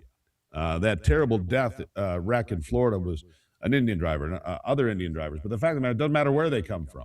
Doesn't matter. If you can't read English, if you can't, and the problem is some of these schools are being exposed, these truck driving schools being exposed for just passing them through. When they pass them through, take the money, and then put them on the highways with your children in mind. Very dangerous. Should be stopped immediately. Terry, thank you for taking the time and being patient. I appreciate it. Let's go to Dan in Tennessee. Dan, how are you today? I'm fine. Hey, Steve, I got a question. We have to pick our battles. If we pick the wrong battles, we're going to lose the 2026 election. The president asked for the filibuster to be gotten rid of. There's been no movement on that. If he doesn't we don't get rid of the filibuster, he's not going to be able to implement anything between now and the election. And the reason I say that is, what have they got accomplished last year? They got the big, beautiful bill, and that's about it. There's a lot in it, though. To get rid of this. I agree with you. I think the filibuster should be eliminated by the Republicans. It's not constitutional. I think this thing was put in 1973, 1974. It's not constitutional. It's not required. Not anything we need to have. And I can guarantee you, as soon as Democrats get control of the United States Senate, they will get rid of the filibuster. That's 100% true, Dan. Great call. Really appreciate it. I got time for one more. Pete, also in Tennessee. Tennessee, well represented. Pete, how are you? Yes, sir. I'm good. Your windmill thing you keep talking about, yep, I'm with you all the way. Also, what I don't ever hear about, has anybody studied the effect on the weather? Because you put all them windmills up, you've got to be changing the weather somewhere. It's like if your neighbor beside, both neighbors on each side of you, and the one behind you puts up a 6-foot privacy fence, it changes your backyard. Well, those big windmills have got to be the same effect as if you went along the coastline and put up a bunch of giant oak trees or something. Have you heard of anybody checking on how they affect the wind, the airflow and all, and therefore they're changing where rain hits? Well, Pete, I'm going to look into that. What you say makes sense, because if you create wind and create drag and everything else, it must change the patterns of the wind, and therefore it must impact the weather somehow. It's a fair question. I'll look into it. Thank you for the call. I'm going to take a break. When I come back, Ron Rademacher will be here on the Steve Gruber Show.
right, welcome back to it. I'm going to bring in the best, smartest, best-looking, most talented lawyer in the history of lawyers. Steve Doolin is here, everybody. There it is, Doolin. Welcome to it. Good morning, Steve Gruber. Good morning. Look, it's 2026. It's a new year, and I've decided that I'm going to cancel the show. So I'm just letting you know I'm canceling the program and moving to Minnesota and opening up a couple of daycares. I mean, why wouldn't I? You make more money. A lot of it. You know, Dylan, I sit here and I'm watching social media. First of all, Black Americans seem to be the angriest about this. One after another going, why do I work every day? Why do I pay taxes? Why do these people come in from another country and take money from the taxpayers? Why do I work every day so 30% of my paycheck can go to illegal people doing illegal things? I mean, this is fraud. And look, this is just the beginning. It's like this 23-year-old kid, Nick Shirley, pulled back the curtain and said, look, and mainstream media, instead of going, oh my gosh, we should look at the fraud, they're trying to discredit him. Weird, isn't it? Well, it fits the pattern, right? And this is a Alinskyite behavior. You attack the person, and there's a similar saying for lawyers, right? When you argue the facts when the law isn't on your side, you argue the law when the facts aren't on your side, and if neither are on your side, you pound the table, right?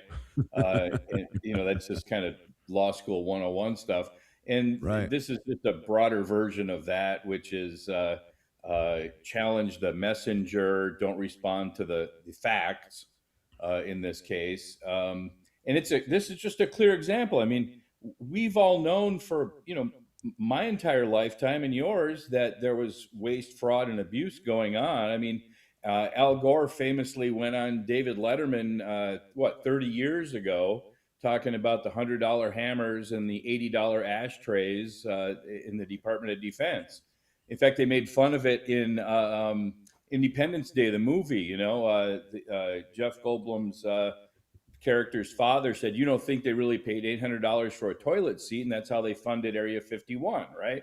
So it's just an open secret forever that there's waste, fraud, and abuse built into the system. This is just a very stark, specific example, and you can trace the money to terrorist organizations overseas, so it's something to focus on.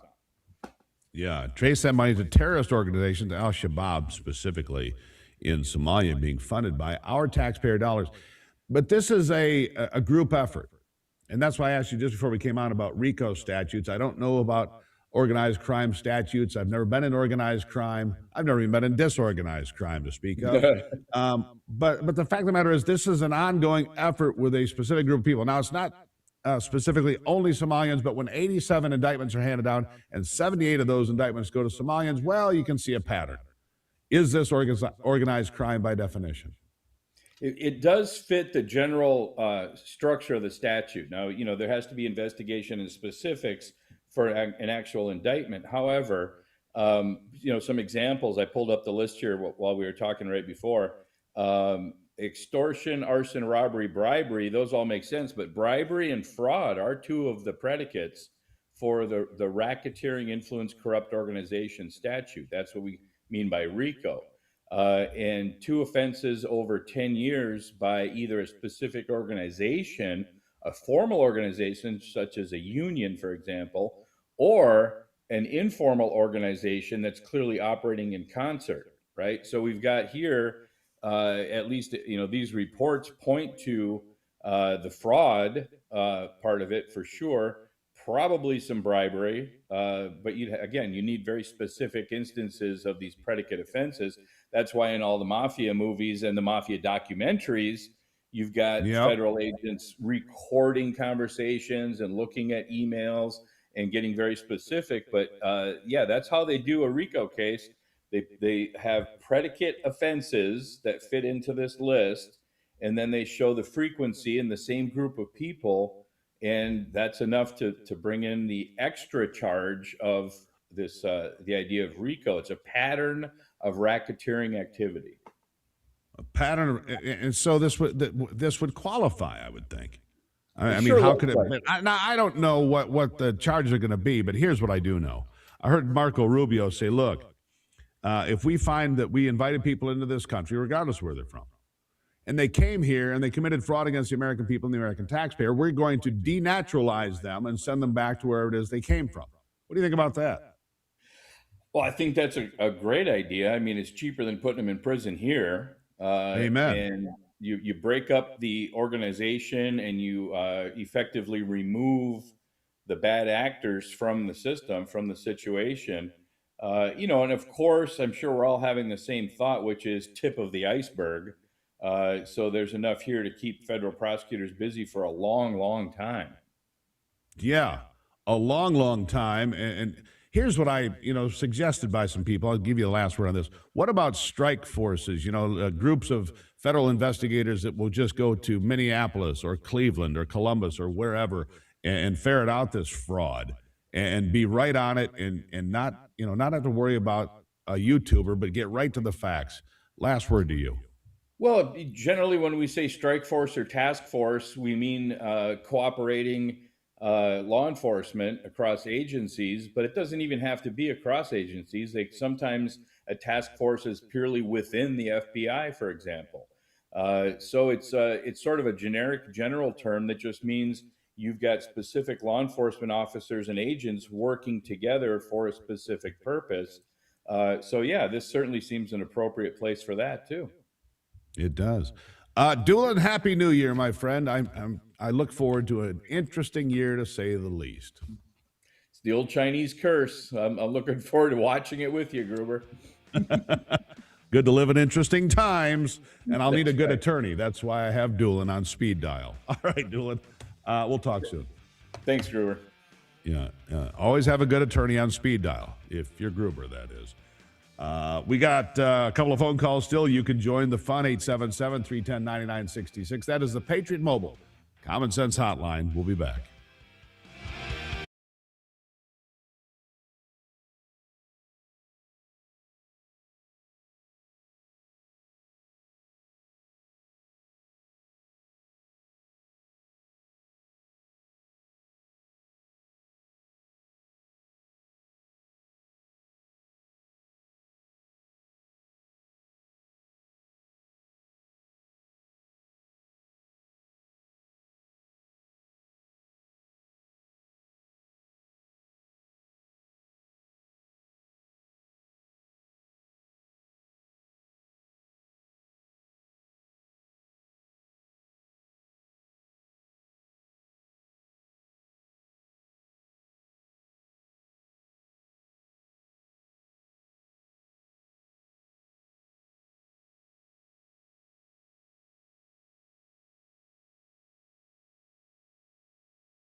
All right, let's dive right back into that Common Sense Hotline. We've got Mike. He's been patient from the state of Virginia. Mike, how are you today?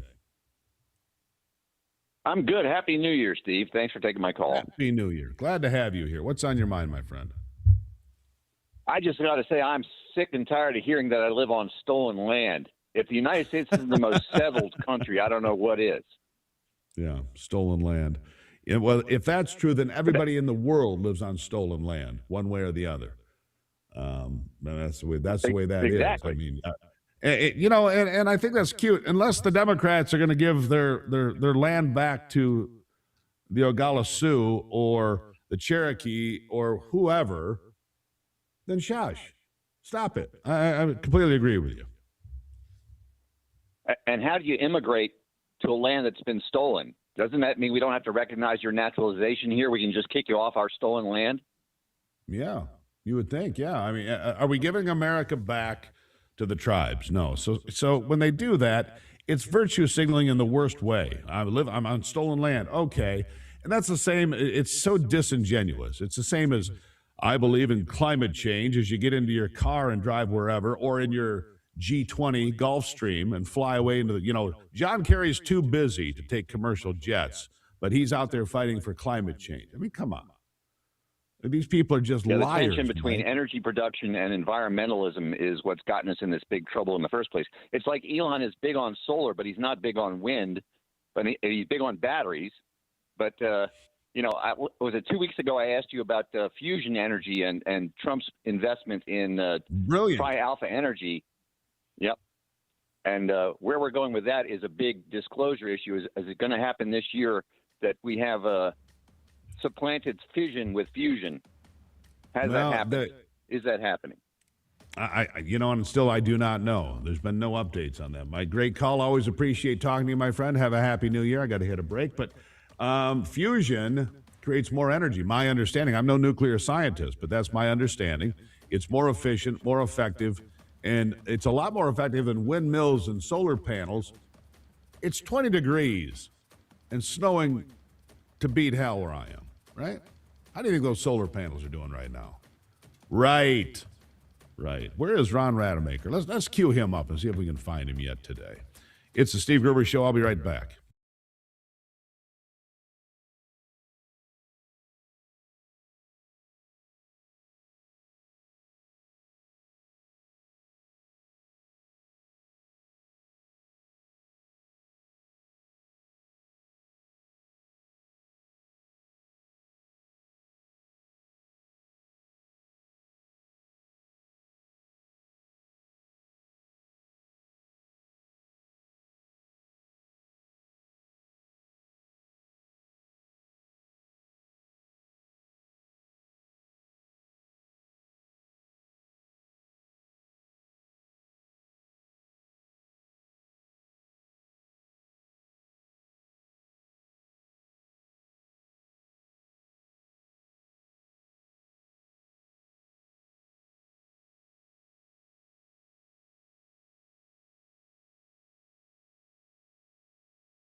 All right, let's dive right back into it. Normally it appears on Wednesdays, but today it's a special day. It's our first live program of 2026, and Ron Rademacher gets lost on Michigan's back roads, especially when it's cheek deep in snow like it is right now. He's going to need some warmer knickers. Hello, Ron. Cheek deep is exactly what it is out there. Oh, Lord. especially, So I don't know if you knew this. November and December, I was following it because we got a tremendous amount of snow downstate, right? So I just checked Lansing. It's generally in the region, close enough. 250% of average for November, December snowfall, 250. And then, a week or two ago, Ron, you were telling me that the snow was already up to the windows of the cars, up the doors in Ironwood and places like that. And then they got a big snowstorm. I mean, can you even find the cars anymore? Yeah, I don't know if you've seen the videos out of Marquette. They were having, they had 30-foot waves out there on Lake Superior. And How big? this is all on the. This is all marking the day, by the way. This is the day it was announced that the Earth has reached the tipping point for climate change. We will never recover from the 1.5 Celsius that we've got blown through, as agreed to on the Clearly. Paris Accords from 2010. So we're dead. We're all doomed. So all my New Year's resolutions are irrelevant. Lose weight, get in shape, drink less, whatever it might be. Forget about it. Just have a stiff drink and a ribeye, bone in, of course, because that's the best, and just go from there. Is what you're saying? Ooh, yeah, and go to Steve Gruber on YouTube and watch the Steve Gruber Show. Yeah, Steve Gruber Show on YouTube. And watch the replays and enjoy your toddy and that ribeye. That sounds to me like the way to go. Amen. Here's the thing. I don't know what it's like at Mount Bohemia right now. I've never actually been there this time of the year, but they normally get the most snow of any ski resort in Michigan. They must be neck deep in snow up there. I would think so. I have had some complaints from some of the boys up around Bay de Noc that it's making it very difficult to go ice fishing because you can't get to the ice. And they're having to dig down to get to the ice. So, it's a lot of snow, and we have a full-on winter. I was out this morning shoveling snow. It was 17 degrees. So that's it's not about right. going anywhere. Oh, but hey, it's great. Over the holidays, Lake Mitchell and Cadillac had 7 inches of ice. They were driving trucks out there. So, hey, it's a real live winter. And one thing you're not hearing complaints about is from the people who have snowmobiles. Not at all. Snowmobile anywhere right now in Michigan. Man, because we had a couple of winters here in the last 3 or 4 that were not great, and they didn't get a lot of snow. They're out in force right now. I mean, they are out. The sleds are out in force, as they should be. It's a great winter. There's great snow. It's 16 degrees here at the Northern Compound today. Blowing, drifting, snowing, Yep, snowing, blowing, drifting. We're planning, we're going to try to, it was a winter just like this a few years ago when a buddy of mine and I hiked back to Miners Falls because it had frozen for the first time in anybody's memory. And this would be a great time if you're looking for a frozen waterfall trip. Do that hike.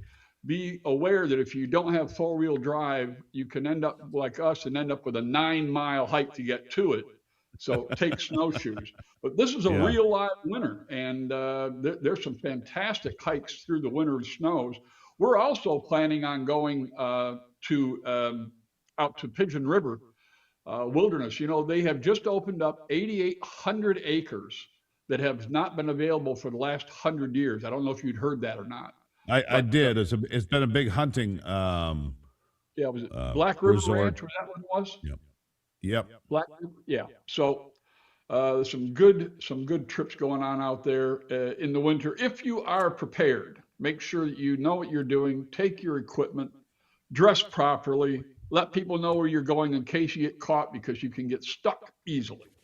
Yeah, what I hear, about that particular private hunt club that's now been sold to the state is that there's some fabulous log cabins and lodge and so forth. And the state of Michigan's like, well, maybe we'll keep, maybe we won't. Well, why buy it if you don't preserve the heritage of the lodges and the log cabins? Well, the DNR, I believe, was the outfit that took it. But I've had many conversations with the people who work at the Pigeon River country, and they'll get involved and they'll preserve. I'm not worried about that. They'll do what's necessary to preserve some of that history. They're very proud of it, and They should be, it's terrific back in there. Some of the campgrounds around the little lakes back in there are just so remote. It's one of the best wildernesses in Michigan that you can easily drive into. You just want to make sure you get the maps, because a lot of it, you're going to have problems with GPS. You're going to have problems with some of those kinds of things. But if you want a wilderness that you can drive into and still be remote, that's a great one. So I'm looking forward to going and visiting that ranch. Yeah, I like that idea. I'll need a full report on that, please. Yeah, you will have that. It's on our list right after the big trip we have planned for January, which we're finally going to do. Very soon, we're going to go tour the Masonic Temple down in Detroit. Have you ever done that? I have not. Tell me more. Yeah, so it's one of the most historic, iconic pieces of architecture in Old Detroit, and it's open for tours on Sundays this month. So we're going to get tickets. I'll let you know. If it has the interior, they take you all behind the scenes and all back into parts where you never used to be able to see it. And of course, for people who are into haunts, it's supposed to be haunted. I've wanted to tour it for years. Finally, this year, you can do it on Sundays. So we'll let you know about that. And hopefully that same trip, we're going to go and tour. We're waiting to get confirmation. Just have a little peek at the curling club in Ferndale, which is supposed to be the largest in Michigan. I thought there was only one curling club in Lewiston. Was I wrong? No, there's one in Lewiston. There's a curling club in Ontonagon in the Upper Peninsula. There are 3 or 4. Lewiston is my favorite because it's just so great, and the tallies right there for burgers. It's got everything. But we've heard so we need to schedule. We need to schedule quickly on that so we get it on the calendar so everybody knows. Confer with Ivy and find out when you're free. Right. And, well, Ivy's under the weather today, but when Ivy's back vertical again, so we'll get we're to going that. to look at Ferndale because it's larger. They have 4 sheets there, whereas Lewiston only has 2 sheets. Yes, Lewiston, I still are going to try to bring this there, but we're going to take a look at this Ferndale one because it might be convenient for everybody and have more space. So there you go. All right, we got 1 minute left. What do you got for me before we close it out? The only thing I got left is climate change in Houghton. They have a lot of snow up there. The climate has changed again up there, and they put snow down over the lift bridge so the snowmobiles can go across and get on up the Kevanaugh. They actually had to plow some of it out. They had so much snow on the bridge. They actually had to go in and plow some of it out. That's how much snow they have up there. So I've noticed we get climate change like 4 times a year here in Michigan. We call it spring, summer, fall, winter. Yeah. Anyhow, MichiganBackroads.com.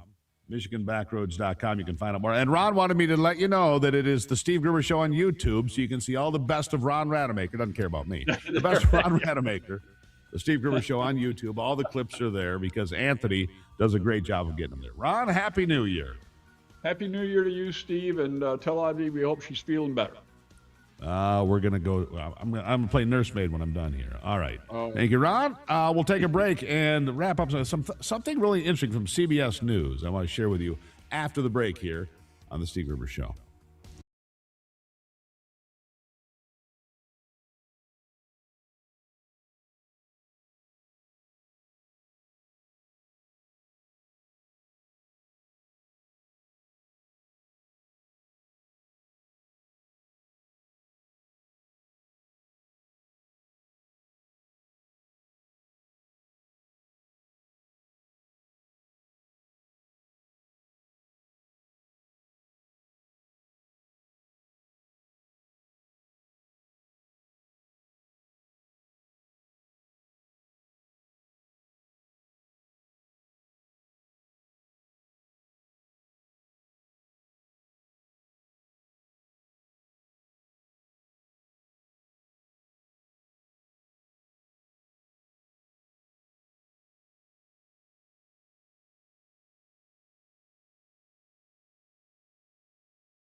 All right. Let's see here. Mom Donnie is an idiot. We got that. There's a curling club in Lansing, Michigan. Yeah, Brock pointed that out, by the way. I'm going to see what that's all about. They got a nice website. They do. All right, so I want to share this with you. Because this is an interesting thing. Tony DeCouple. Tony DeCouple will be the new anchor of the CBS Evening News beginning Monday. All right. And so yesterday or the day before, whatever, sometime the last day or two, he put out a social media post talking about the failures of legacy media and why they're not trusted. I thought it was interesting. I don't know if it's going to mean much, but you've got Bari Weiss, who's now in charge of CBS News, as you know. She left the New York Times. Now, she's a liberal. Don't make any mistakes about what she is or who she is. She's a liberal. But has changed the tone and tenor of CBS News dramatically. So, Tony DeCouple, here's part one. Listen.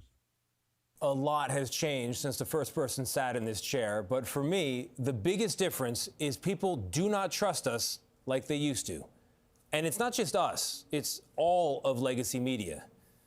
And I get it. I get it because I've been hearing about it from just about everybody for more than 20 years as I've traveled America on this assignment or that.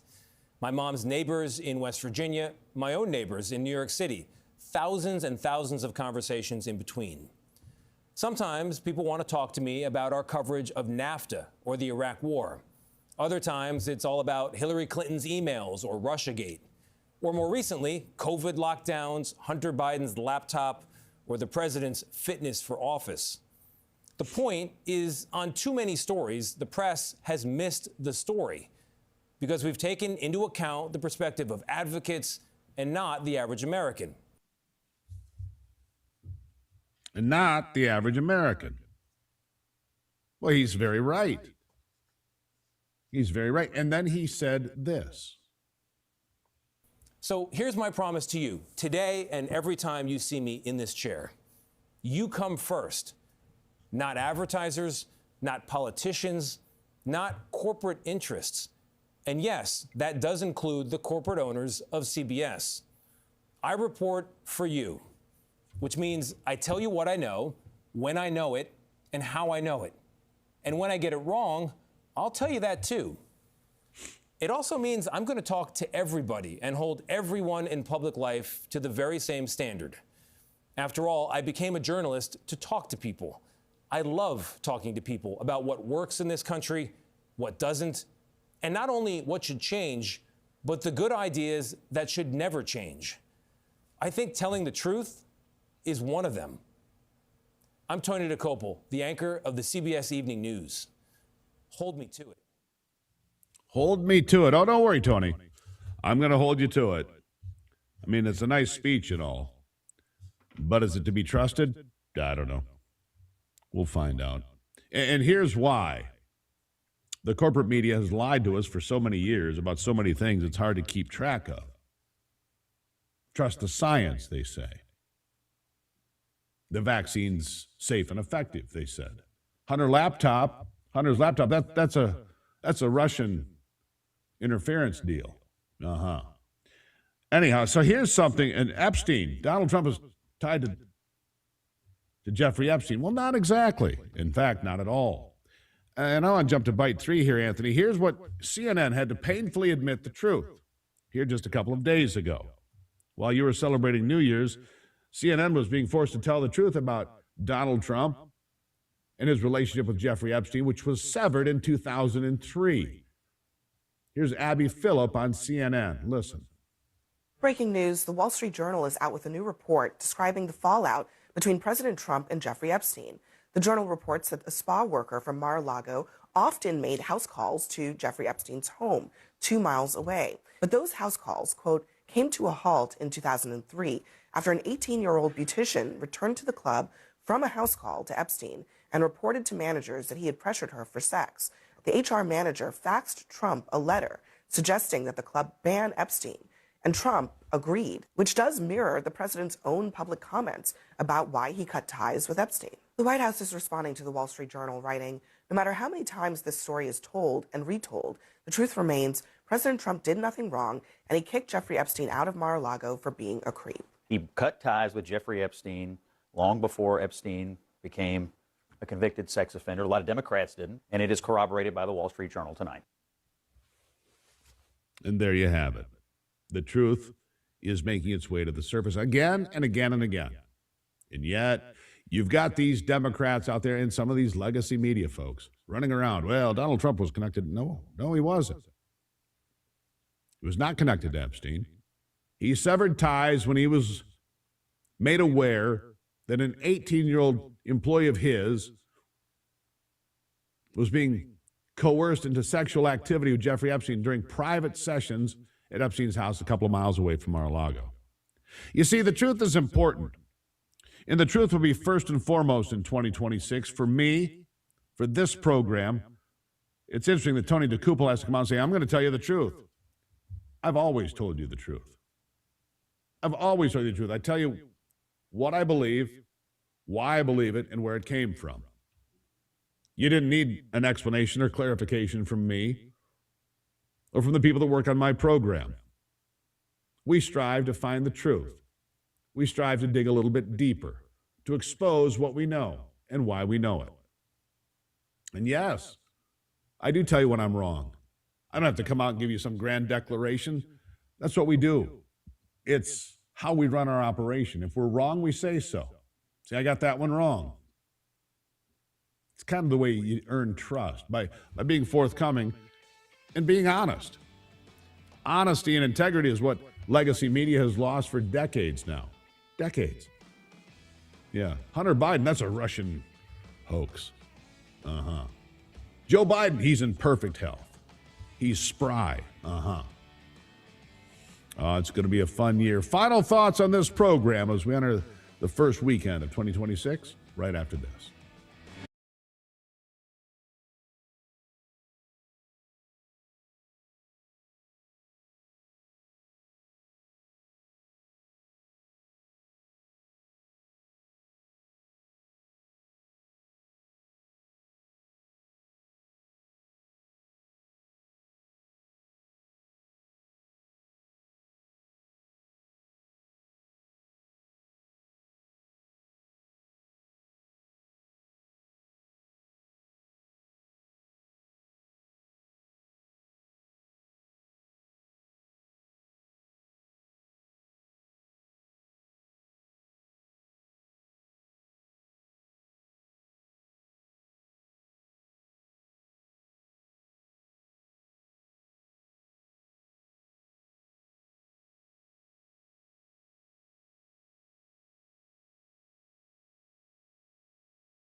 I was having a blast.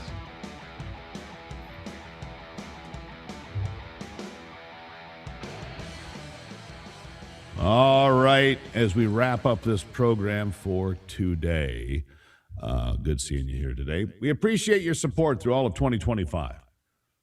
Fascinating year, to say the least. Donald Trump's first year in his second term, 3 years to go. The economy, it's on the rebound, which is good news. The economy's on the rebound. At least it looks that way to me. I think it looks that way to a lot of folks. And we're optimistic that, this year is going to be a good one, financially speaking. We'll find out, I guess. The tariffs certainly weren't the death sentence of the economy, as those on the left would have you believe. In fact, the tariffs didn't seem to have much of an impact at all from where I sit. Now, maybe in certain businesses, yes, I'm sure it did. Certain things. But overall, the economy's in good shape. And with all of this fraud being exposed, I expect 2026 to be a volatile year. Now, we're a long way from the midterms, still 11 months out, but they will be pivotal. I think the economy and fraud will be the two things that drive this country, the economy and fraud.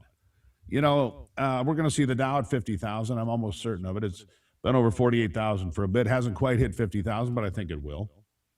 Gold could go to $5,000 an ounce. Silver could go to $100 an ounce in 2026. These are important things to consider. Silver, by the way, man, it had a rocket ride there, up 141% year over year, 141%. Gold was only up 63%, but that's a remarkable surge for silver. Wish I owned a lot more of it, that's for sure. I just retire, but I guess I'm going to stick it out for you. Remember, we'll be here for you throughout the whole year, covering the big stories, the midterm elections, the fraud, the economy, the wars in Ukraine, and the meltdown in Iran. All of it, I'll be here for you. You can always send me an email, stevegruber.com. I look forward to hearing from you. Fight the good, just God bless America. Fight the good fight, keep the faith. And remember, only you can save America.